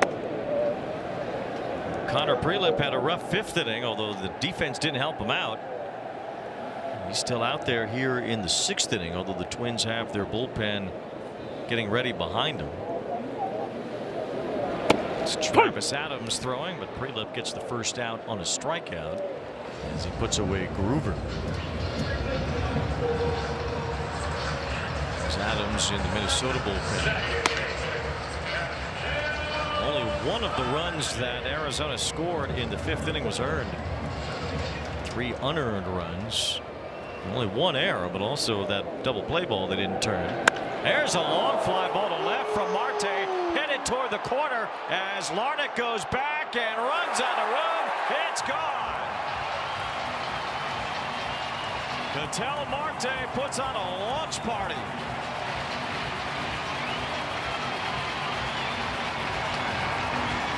I thought that ball was going to hit the roof, and he stood up and he admired it the whole flight. I thought this was going to be a tough matchup for Prelip. Seeing him for a 4th time, I didn't like it.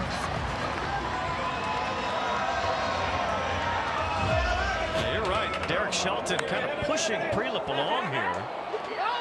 And facing Marte for a 4th time, he gives up a high and long home run into the Arizona bullpen.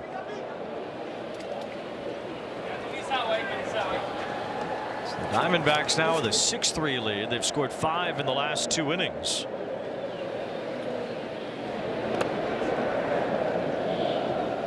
Well, again, if you're Derek Shelton, you're not really in any hurry to go to that bullpen anyway. Sometimes the best option is the guy on the mound, and the way they've been struggling is tough.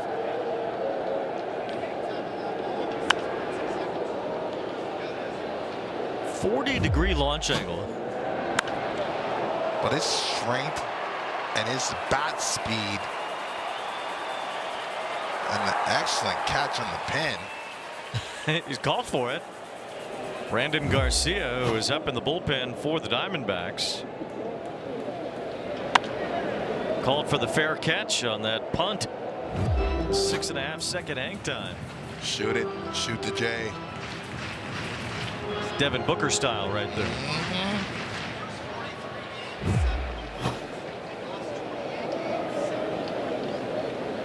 Knicks fans in the truck are mad I didn't say Jalen Brunson, but we're in Phoenix, you know. Yeah. Knicks gonna be celebrating for the next 3 years like y'all Cubs fans were when y'all won in 16. Y'all celebrated for literally 3 years straight. It did not matter. And so these Knicks fans, we're gonna be hearing about this title. Cubs fans are still celebrating. They are still celebrating. I'm not mad. That's why we love baseball. They still talk about when the Diamondbacks beat the Yankees here in this community and what that series was and what it meant to Arizona as well. I was actually out here when it happened. Gonzo, he hasn't paid for anything in a very, very long time. He was here today. We saw Luis Gonzalez. He's always here. He's like Ichiro in Seattle. Rightfully so. There's his grill. Swing and a miss by Perdomo as he chased a bad ball and struck out. 2001 World Series Game 7 took a bite out of the Yankee dynasty as Luis Gonzalez flipped one over Jeter's head. There's Jay Bell scoring the winning run, and the Diamondbacks with a baseball stunner beating Mariano Rivera in that bottom of the 9th. Timeless. You'll always see that play, that bat, and Gonzo jumping around, and that experience of all the fans in the valley, man. It felt like when that ball dropped, it seemed like the whole valley screamed at the same time, rightfully so. Mark Grace had the hit to start that rally in the 9th inning, and here in this 6th inning, Ketel Marte, a one-man rally as he parks a home run into the Diamondbacks bullpen, handing Arizona a 6-3 lead. Saddle up, saddle up. Man, you better saddle up. Life was too hard, that was how I...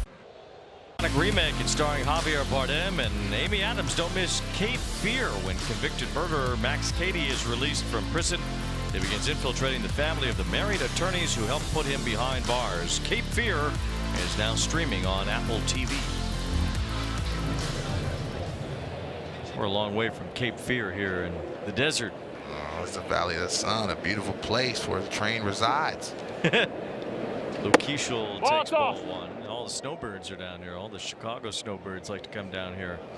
I got to hear about Bartman every day. Like I put him there.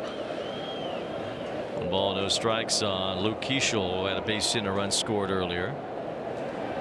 Keeschel had an impressive showing as a rookie. He's kind of a hard-nosed player, but he has not really carried that into his second season very well. Facing the new pitcher Brandon Garcia after Loaizaga retired all 4 batters that he faced, and he's in line for the win now.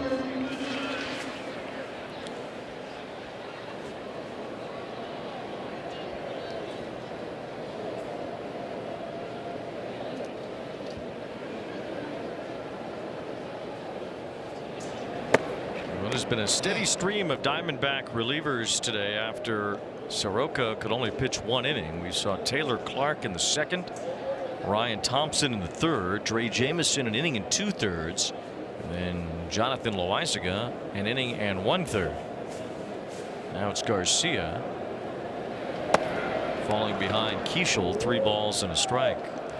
That arm side run from Garcia, very important pitch, but he's got to throw that sinker to the 3rd of the plate. Non-competitive fastballs putting him in the hole right now. That's ball 4, so Garcia walks the leadoff batter with a 3-run lead here in the 7th as Keeschel is on at the top of the order behind him, and it's Austin Martin coming off the bench to bat for Larnach with a left-handed pitcher now in the game.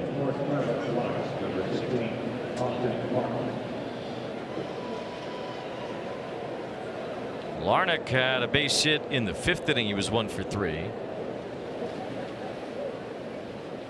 Martin has hit just .239 this year, only 2 homers and 17 runs knocked in as he comes off the bench to face the lefty and looks at strike 1 from Garcia.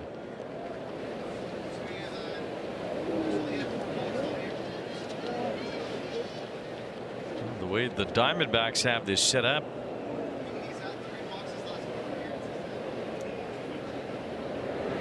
excellent slider by Garcia. So important for him to be able to get ahead because that's sweeping action. Neutralizes lefties and righties. Figure we'll see the likes of Kevin Ginkel and Paul Sewald in the last couple of innings if this game stays close. Garcia was in the Mariners organization. He was part of that Josh Naylor trade last July when Naylor got sent to Seattle. That's a good backdoor breaking ball for strike 3. Made a hard turn over the outer part of the plate. Martin goes down looking, 1 away. Yeah, that's a tough one. He gets slider down and he swings through, and all of a sudden that same slider backdoor handcuffed him. So 1 down here in the 7th inning, and now Buxton will bat. 2 hits for Buxton tonight. He was thrown out at second base on 1 of them, looking for a double in the 1st inning on a ball off the wall. Seen a few balls hit the wall tonight.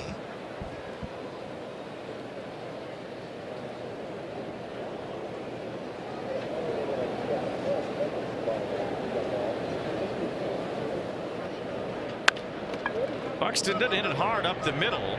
Grabbed by Marte, who has the out right in front of him, and he's blocking the bag off from Keeschel, who finally concedes the out. However you want it. I like that. Kept his eyes on Keeschel just in case he turned around, and like a game of the American Gladiators is about to break out. Great show, by the way.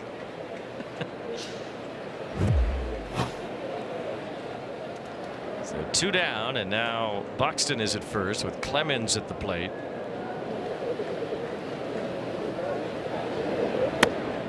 It's ball 1 from Garcia. Clemens was credited with nothing in the 3rd inning when he hit a ball down the 3rd baseline that bounced off the glove of Arenado. Should have been given a hit at the very least, if not both a hit and an RBI to score Keeschel. Ball 1 strike on Clemens.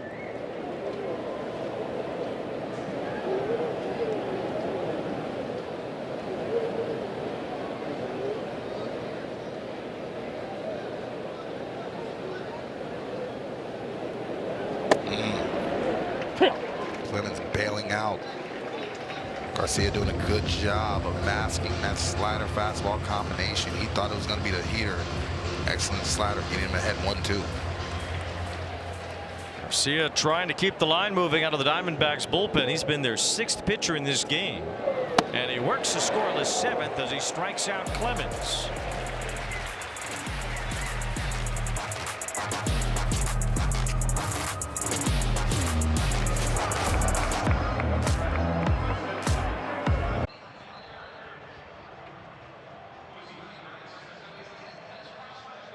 Telecast presented by authority of the Office of the Commissioner of Baseball may not be reproduced or retransmitted in any form. The accounts and descriptions of this game may not be disseminated without express written consent.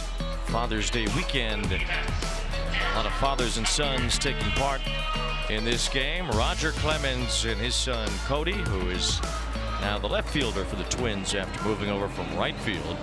Austin Martin stays in the game to play right field. And the new pitcher for Minnesota is Adams, the right-hander.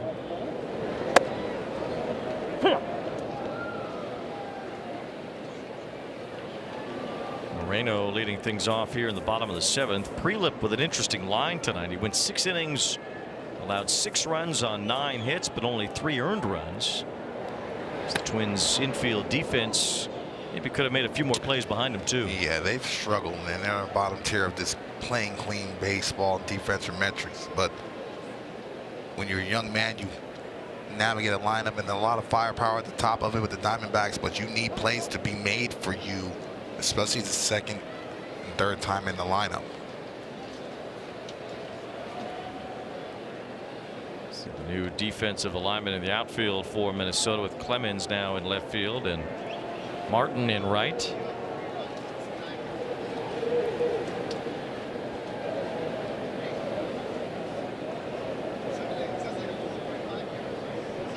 Excellent slider. Moreno's down on strikes, 1 away. Lourdes Gurriel will bat, but first we send it downstairs to Heidi. Well, we saw Royce Lewis with the great defensive play at first base. He's been working with Justin Morneau, but Royce told me the biggest challenge has been the larger glove. He said it's so much bigger than anything he's ever worn. Sometimes he's not even sure the ball's in the glove. He said Morneau has been invaluable. He even came on the last road trip with a team to work with Royce. Justin Morneau, of course, a great Minnesota Twin, part of the organization as far as being both a special assistant, part of the broadcast crew, and how fortunate for Lewis that he's around to do that and willing to do it. 1,000% an all-star and really a mainstay in that organization and city. Guy that worked hard, took pride in his defense, and so on. And you know Lewis is going to be humble and continue to work hard and continue to believe in his development, and if he can be a factor and really stay healthy, I think that's a good position for him. And because the bottom line is they need to have somebody to be able to provide lineup protection for Buxton, and so if he gets confident defensively, I think that will bleed over to the offense as well. It's important for every team, but it's especially important for the teams that aren't spending a lot of money, as we take a look at Lewis earlier handling that first base position well in that play. Off the bat of Perdomo, a hard hit ball that he backhanded to get 1 out at second base and almost a double play.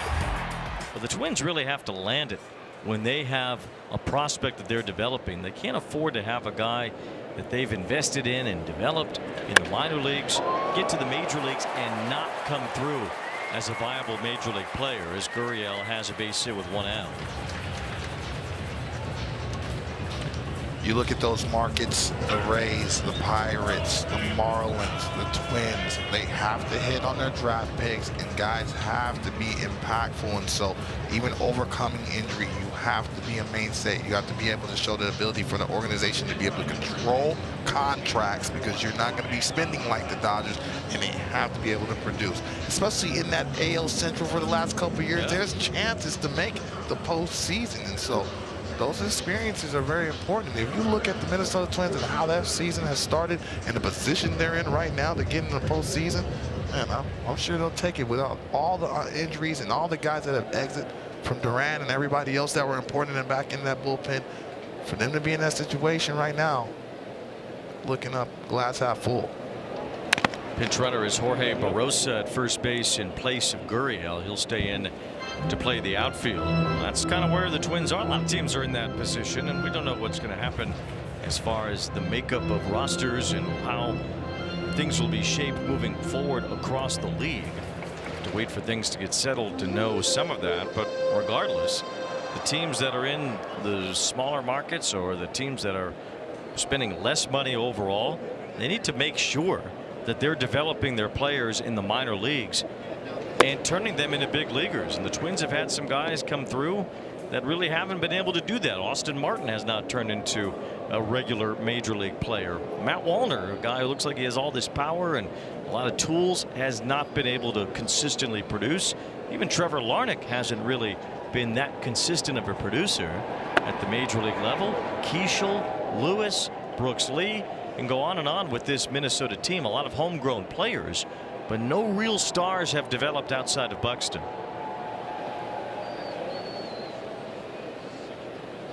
Two balls and one strike, the count on Arenado as 2 hits and a run scored tonight to throw to first. Well, they're fortunate to have Joe Ryan, who has become a top of the line starting pitcher for them. And they acquired Taj Bradley in the offseason. He's looked good at times this year. They're going to get Mick Abel back soon. Guy they got in the trade for Duran, as Arenado swings and misses here at 2-2. But the position player group, they need to find a way to land some of these guys a little bit more consistently than what they've had over the last few years. And that includes Lewis.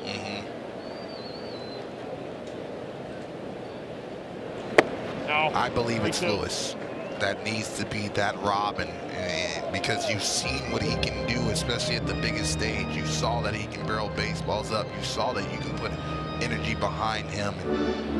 He's such a likable guy. He's such an energetic human being. He's very honest about his road. Byron Buxton's honest, and that's the one thing about a lot of these guys in the organization. They've had to overcome a lot of adversity to even stay in the big league level. 3-2 on Arenado. Royce Lewis looked like a budding star just a few years ago. He was crushing home runs in the playoffs against the Blue Jays. Target Field was on fire. That's how I know Minnesota, when you don't see an empty seat in the house and that energy. It doesn't matter what the weather is. They're built for it up there. Target Field is beautiful.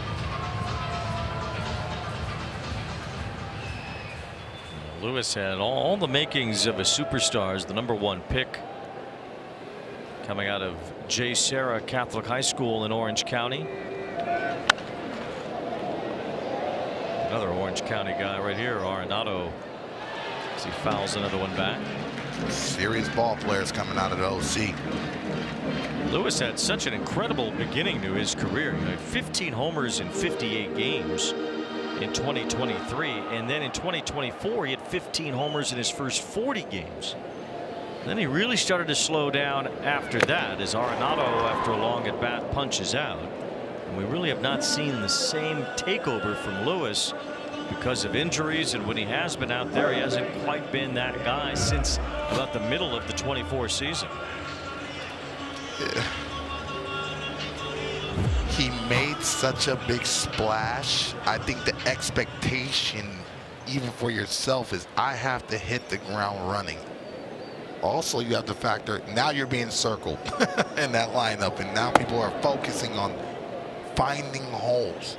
And so not only do you have to make an adjustment of how to stay healthy, make an adjustment in a new position, and now that you're a focal point in the offense as well.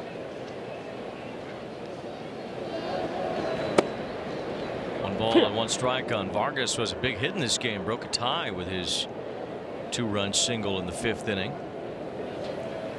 Royce Lewis homering in his first 2 postseason at bats. Only 2 players had ever done that before. Gary Gaetti, who did it for the Twins in 1987, their World Series year, and Evan Longoria in 2008 for the Rays. Good pick. 1 ball, 2 strikes on Vargas. It was written in the Minneapolis Star Tribune that year that Lewis is the best combo of talent and charisma the Twins have had since Kirby Puckett. That's what I'm saying. Like, and it's genuine, and you can rally behind a guy like that. Barossa might have the biggest lead I've ever seen for a guy who hasn't run once. He has one career stolen base, but he has one very large lead at first. He doesn't get cheated on this lead.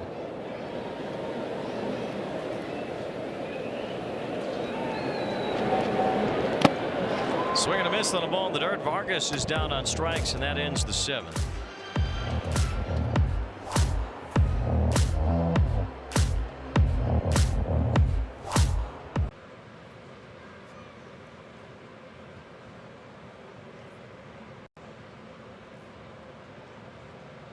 Royce Lewis's development. Well, mid-May, the Twins sent him to the minors after struggling offensively. Now, players have 72 hours to report. So before going to St. Paul, Lewis's agent, Scott Boras, got him a flight to go back home to SoCal to see his family, but also to have an important conversation. Boras showed Lewis video of his high school swing to remind him of the player who was drafted first overall. Back then, he had the big leg kick. Lewis had gotten away from that leg kick because of the ACL injury. The leg wasn't strong enough. When he went back to the minor leagues, he got back to that old swing, started tearing the cover off the ball again. He told me he feels so much more comfortable at the plate with that big leg kick again, guys. Royce Lewis due up second here in the 8th inning as the Twins try to fight back. They scored some runs early, but they have been shut down by the Diamondbacks bullpen largely. You have to have an athletic base in the first shot. That ball is crushed right center field, way back out toward the pool, and Josh Bell hit it over the pool. It's a home run on a blast from Bell. I'll tell you something, I'm not a little individual. When he hugged me, man, he is a big man and he can do that. And he's from Texas, and it sounded like he barreled that baseball. 435 feet. Well, it might have been even longer than that. Yeah, they shorted him. Hit that ball to Jefferson.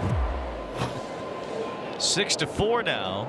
First run for the Twins since the 4th inning. First time that Ginkel's allowed a home run to a left-handed batter since Shohei got him on May 8th of last year. Yeah, but back to Lewis about the base, and sometimes if you're too wide, you overextend and chase, and you lose power. And so going back down to the farm and really experimenting with the little narrower stance and the toe tap to really get yourself engaged, going right back up the box. Here's a fly ball left center field. Lewis sends that one out toward the wall, and that ball is gone. Royce Lewis welcoming himself back with his new stance, or maybe an old stance, and a long home run off of Ginkel to make it a one-run game.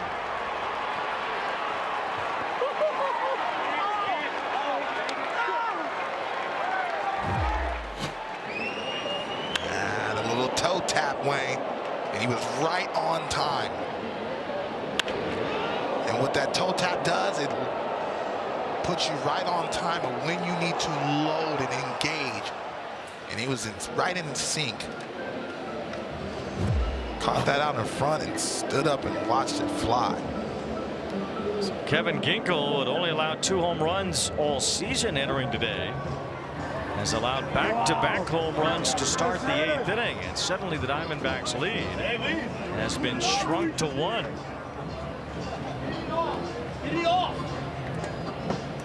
It's the 4th home run for Lewis since coming back from the minor leagues. And now it's a 6-5 game in favor of Arizona.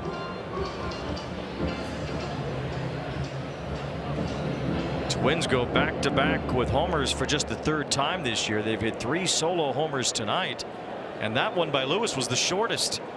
They have hit 3 long home runs. 427 for Lewis. Now fly ball to right center from Brooks Lee. This one brings Carroll in, and the second baseman Marte out. It's Marte who makes the catch. He's looking to hand it off to Carroll. Friday Night Baseball on Apple TV is presented by Goodyear. And in part by PNC Bank, who believes that fundamentals make highlights possible in baseball and finance. Now, Lewis and Bell, Lewis and Buxton in this case, comparing notes. I can tell you what they're saying. I ain't gonna lie, that's a long way, fam. That's a long way. We showed you Buxton and his 12 no-doubt home runs this year. Well, the Twins have hit 3 of them tonight. But Buxton has not gotten on the board yet, at least in terms of a home run. Caratini has. He homered in the second.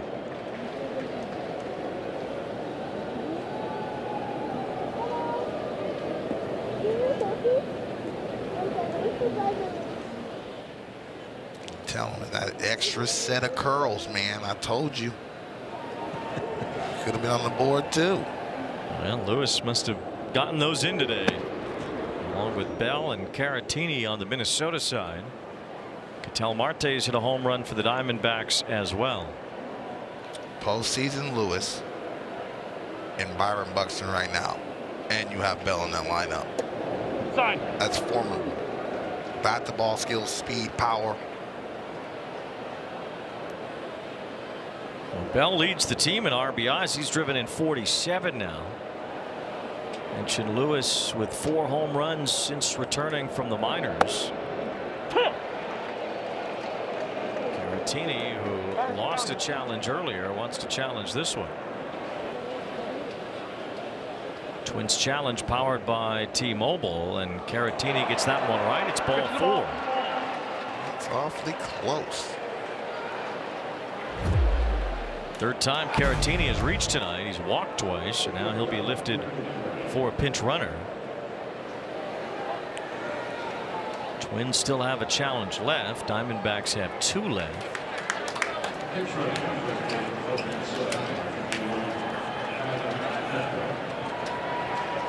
Getting a little love from the teammates, having a phenomenal ball game, especially offensively today. They'll have a fighting shot. Kyler Fedko goes into pinch run at first. Wouldn't be surprised to see Fedko perhaps take off here at the bottom of the order up. As Tristan Gray takes a big swing and miss. Ray had some tough defensive plays earlier today that end up leading to some runs, and so he's going to be very aggressive at the plate to try to get those back. Fedko had 38 steals in the minor leagues last year. As Gray comes up empty again, and it's 0-2. So Ginkel, who's been very reliable of late, has allowed 2 runs and now a walk, putting the tying run at first for Minnesota.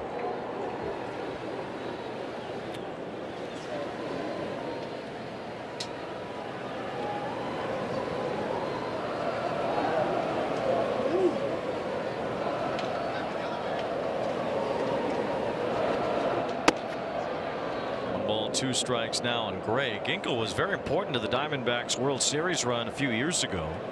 Pitched in 10 games in that postseason and allowed no runs. He's the high leverage guy in the back of that bullpen, especially in the 7th and 8th inning. See the breaking ball combination, 97 and 98 in the back pocket as well. Ginkel missed some time and had a rough year last year with shoulder problems, but he's been good this year. 1 ball, 2 strikes on Gray. It's 2-2 now. Ginkel is the 7th Arizona pitcher tonight. Mike Soroka left with some quad tightness and only pitched 1 inning. The D-backs erring on the side of caution, as you'd expect with Soroka, who's had those 2 Achilles injuries in the past. We've seen all different relievers: Clark, Thompson, Jameson, Loaizaga, Garcia, and now Ginkel, and of course their 9th inning guy is Sewald. 2 balls, 2 strikes on Gray. Fedko taking a bigger lead now after that second throw over. He's running, pitches a strike throw to second. It is in time, a double play.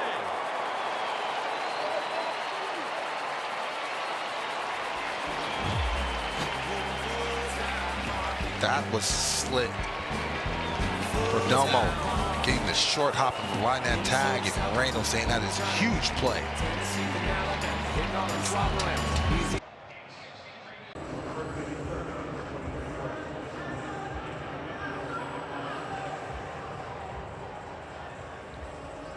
Lauren Gardner with your Apple TV studio update as we get you out to Hollywood. Orioles, Dodgers top 6 after Gunnar Henderson had a 2-run shot to put the O's within 1. Pete Alonso tags his 17th of the season to left center to tie the game at 3. Same score in the top of the 7th. Wayne. All right, Lauren, thank you very much. Twins have made a bunch of changes here. So we see a bunt from Lawler, and it's barehanded by Adams, who throws in time to first. Look at that play. Pitchers are athletes too, Wayne. And Adams with a little stutter step after making that play.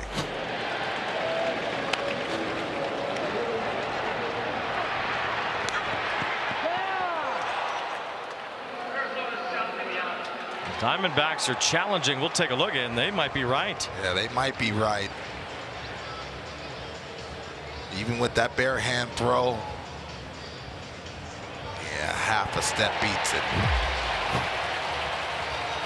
Lawler looks safe at first on that bunt attempt, trying to get the Diamondbacks in a position for some insurance runs after the Twins hit back-to-back homers in the top of the 8th. Great play by Adams. And it looks like Lawler was just too fast to throw out. But if you look at Lewis's foot, he's on top of the bag. Excuse me, that's not Lewis. It's Clemens now at first. Clemens is on top of the bag. Got to be careful with that. Catch the edge and then lean off that edge. After review, the call on the field's overturned. The runner is safe. Arizona will take their challenge.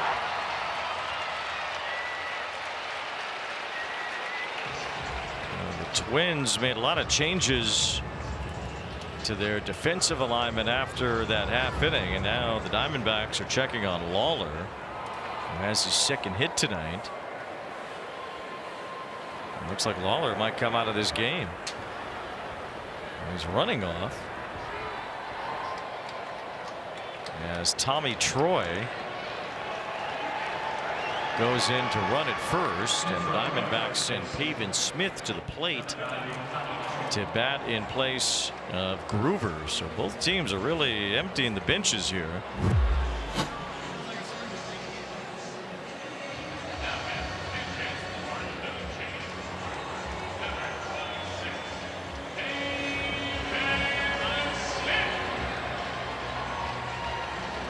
If Lawler was feeling anything, he ran right off the field. Yeah, I mean, trying to get into the postseason, and whether it's on the mound or the position players, guys, the injuries you have to overcome. And so, yes, it's the next man up syndrome, but after a while, when does it catch up? The only position player we have not seen in this game is the Diamondbacks backup catcher, Adrian Del Castillo. Otherwise, all the position players off the bench on each side have gotten into the game now. Pavin Smith, who hit his first home run of the year the other night. It was a go-ahead home run against the Angels. He's the pinch hitter here, batting for Groover. Ground ball up the middle. Diving stop. It's off the glove of Kiesel. He couldn't hold on to it. It's a base hit for Smith.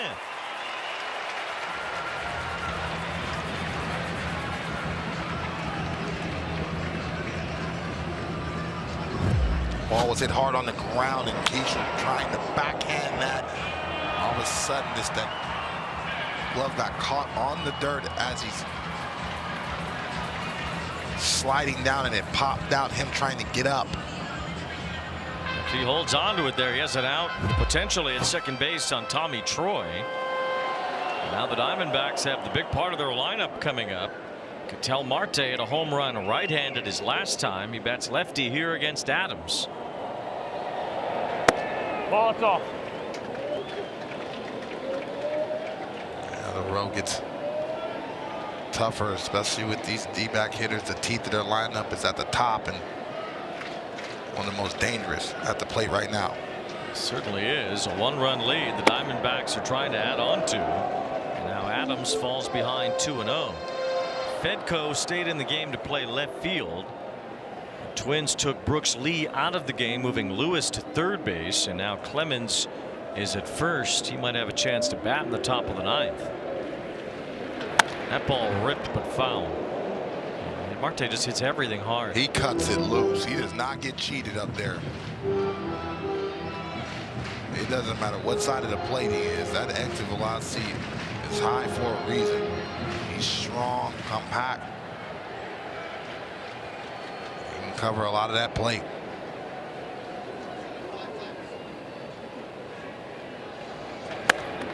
Gets under this one and fouls it. Lewis is over for a look and just doesn't have enough room. 2-2. This is the home run hit by Marte his last time from the right side.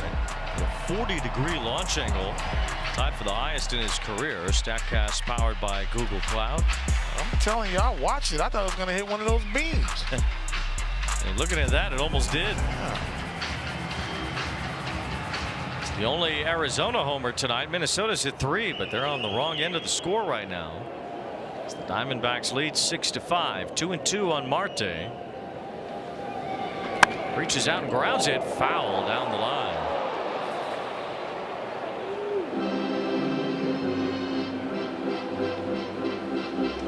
And that ball had some steam on it. It was out in front.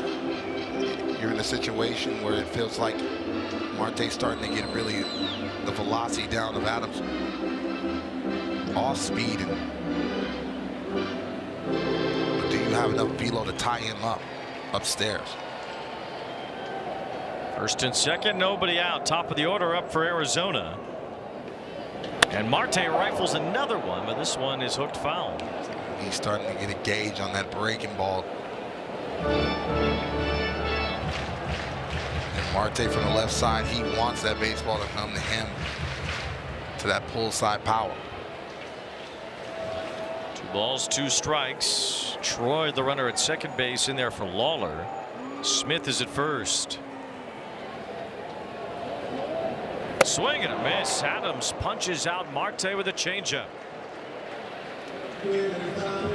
He saved his best for Marte. That was excellent. The depth change got Marte, and he was grimacing because he knew he was out in front.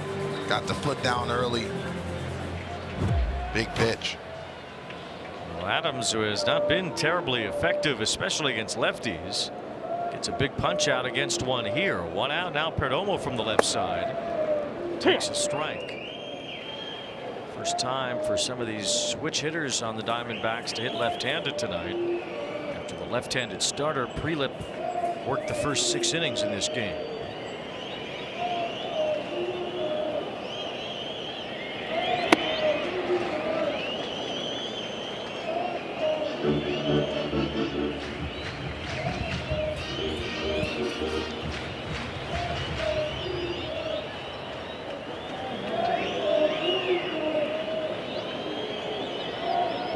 Strike on Perdomo. It's the only Diamondback that started this game that does not have a hit tonight.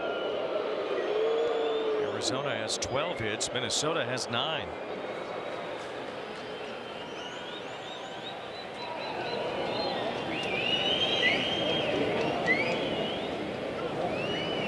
Swing and a miss. 1-2. Excellent changeup once again. He's got a good feel of that pitch. That one this time falling away from Perdomo. It's a big moment here for Minnesota. They'll have Keishel, Martin, and then Buxton due up in the 9th inning.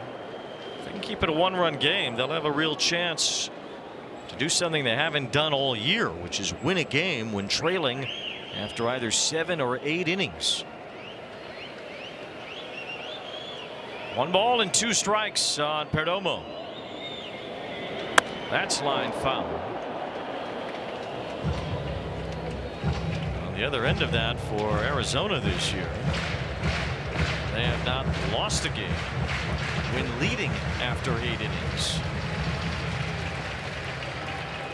Their ability to come from behind, not conceding innings late, it's huge for them. 1-2 on Perdomo. Excellent take. Hooked that one all the way in to make it 2-2. He made a living last year of being really a tough at bat on no matter who was on the mound, whether it was their ace or the back end bullpen guy. He was terrific last year for the Diamondbacks. Now he's worked this into a full count, 3-2. Perdomo drove in 100 runs last year. He's only knocked in 25 so far this year.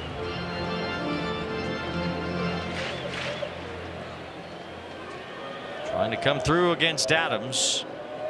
Perdomo swung the bat better here of late. And he takes ball 4. So Perdomo ends up working a walk to load the bases. And now Corbin Carroll, who hit a grand slam earlier this week, has a chance with the bases loaded yet again. Here comes Pete Mackey.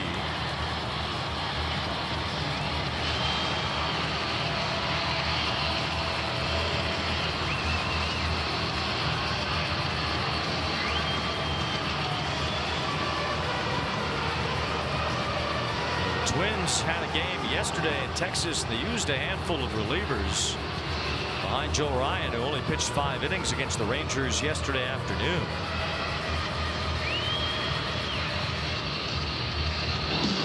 They've really extended Adams here, who has thrown 38 pitches.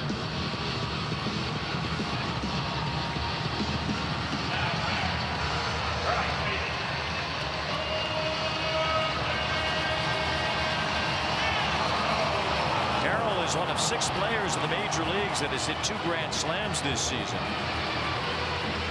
Tristan Gray of the Twins is another. Here comes Carroll again with the bags full and just 1 out. He takes ball 1. Matt Williams, believe it or not, Carroll hasn't been up that long, but Matt Williams is the only Diamondback that has hit more grand slams in his career with the team than Carroll, who has 5. Flies this one to the left side, foul ground and out of play. Where you see the power, the plate coverage. Credit to his ball club for giving those opportunities, especially at the top of the lineup.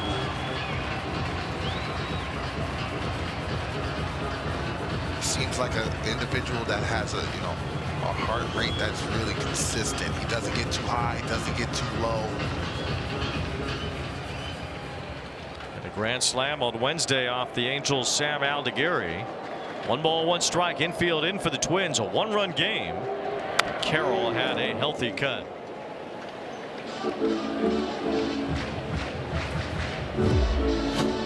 Yeah. Fastball middle and got big, trying to break this game open. Carroll has 6 homers in his last 15 games, and he lines this one toward the right field line. That's a base hit. It will bring home Troy. It brings home Smith. Here comes Perdomo. Carroll's flying to third. It's a 3-run triple.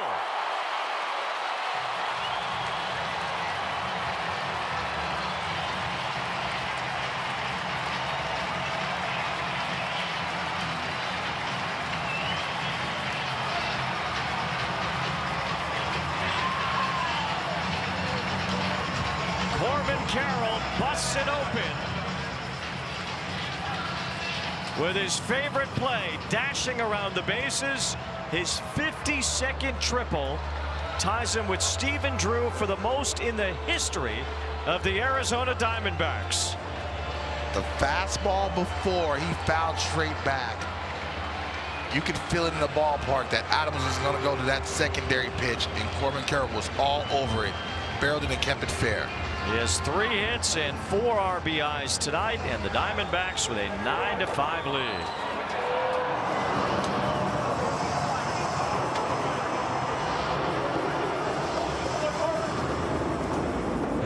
Diamondbacks now have a 9-5 lead. Moreno facing the new Twins pitcher as Morrison comes in the game and delivers a strike. Carroll with 52 triples as a member of the Diamondbacks. We told you that tied Stephen Drew for the most in the history of the franchise, which dates back now to the late 90s.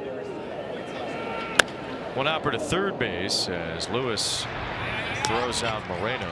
2 outs. Corbin Carroll is our PNC player of the game. And get this, since his major league debut, he's out-tripled everybody in the league by at least 17. Bobby Witt is second in triples since Carroll's debut with 35. Carroll has more triples than the White Sox do as a team since he made his major league debut. And you see those eyes once he hits first base. I mean, that's his calling card. And the ballpark, the speed, and obviously one of the better hitters in all of baseball. I mean, there's nothing like him going home to third on a triple, bases loaded. I mean, that's about as exciting of a play as you could see in a Major League Baseball game. Well, you can tell in the stadium, especially the Diamondback faithful, as soon as that ball landed, that all they were thinking about was him getting on third, because they've seen this time and time again. And even the guys that were on base, they started to knock their helmets off because they know that Corbin Carroll is running right on top of them. This ballpark, which opened in '98 when the team originated, was known then as Bank One Ballpark. The Bob. Well, the Bob has had more triples than any other stadium since it opened, except Coors Field, which also has an incredibly spacious outfield. It's Barossa trying to get into one out toward right center. And it hangs up for Austin Martin, and that ends the 8th. Carroll with the big hit. He's had 4 RBIs tonight. He's a homer shy of the cycle, and this 3-run triple into the right field corner busts it open for the Diamondbacks. They take a 4-run lead into the 9th.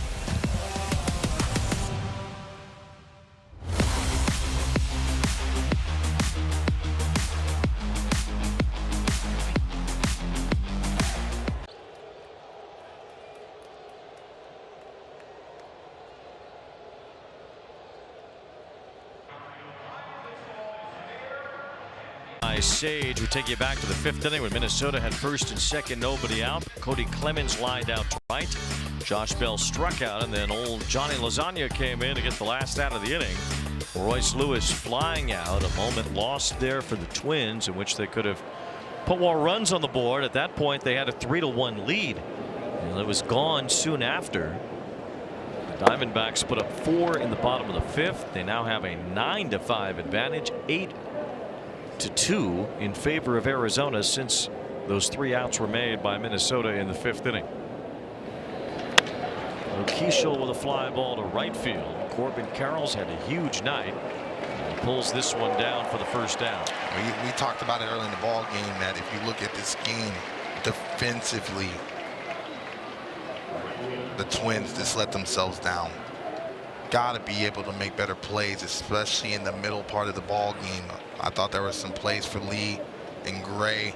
They're going to look back on that tape and say, got to help my young pitcher out to really just get him out, you know.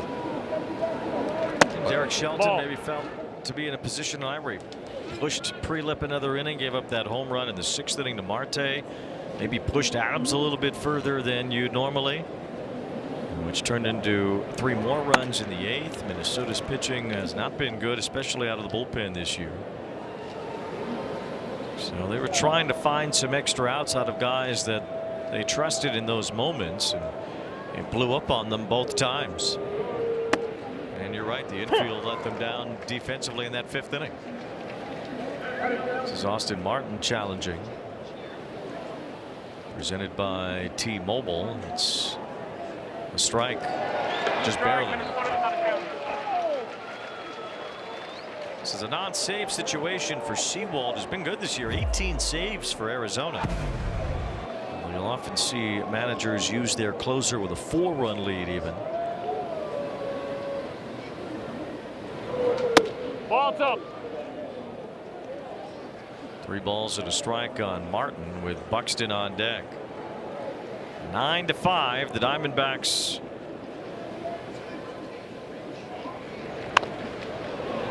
trying to win their 3rd out of 4 games so far on this homestand.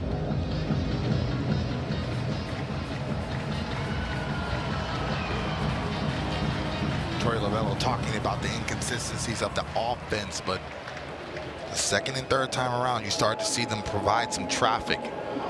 They found their way tonight. Now Martin finds his way to the dugout after taking strike 3. Can't challenge anymore.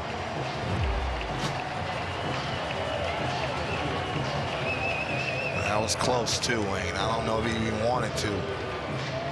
Yeah, looks like it would have been a strike anyway. Sewald with the first 2 outs here in the 9th inning. Diamondbacks won back-to-back series against the Reds and the Angels. After swallowing some losses throughout the first couple weeks in June, they're trying to get back on track once again.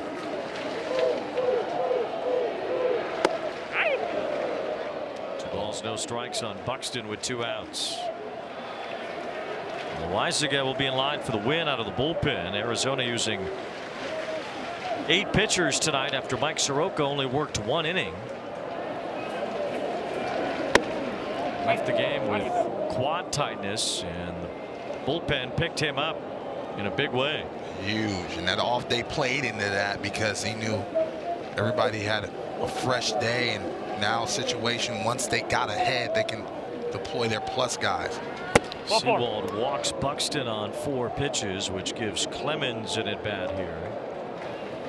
Clemens is 1 for 4 with a base hit tonight. These 2 teams will play again tomorrow night. Good pitching matchup on paper. Zach Gallen against Taj Bradley, although Gallen has had his issues this year with an ERA above 5. Not striking guys out anymore. Clemens with a fly ball to right, hit pretty well. Carroll is back for it. Out near the wall, he makes the catch. And the Arizona Diamondbacks, with their major league leading 26th come from behind victory, ride their superstar to a 9-5 win against the Twins tonight. What a game for Carroll. Yeah, Carroll was a monster today, and that's why we talked about him in the open. But Marte also factored in that ball game as well. So that top of the lineup did some damage and took really advantage of some miscues defensively of the Minnesota Twins. And so both these teams are still in striking distance of the postseason, but the bullpen really showed up, especially because of the early exit of Michael Soroka. And the Twins, another blown lead loss, 23 of them, tied with Detroit now for the most in the major leagues. The Diamondbacks get past the Padres for now in the National League West, which really plays more into the wild card picture, as Arizona is one of a bunch of teams that are in striking distance in the wild card.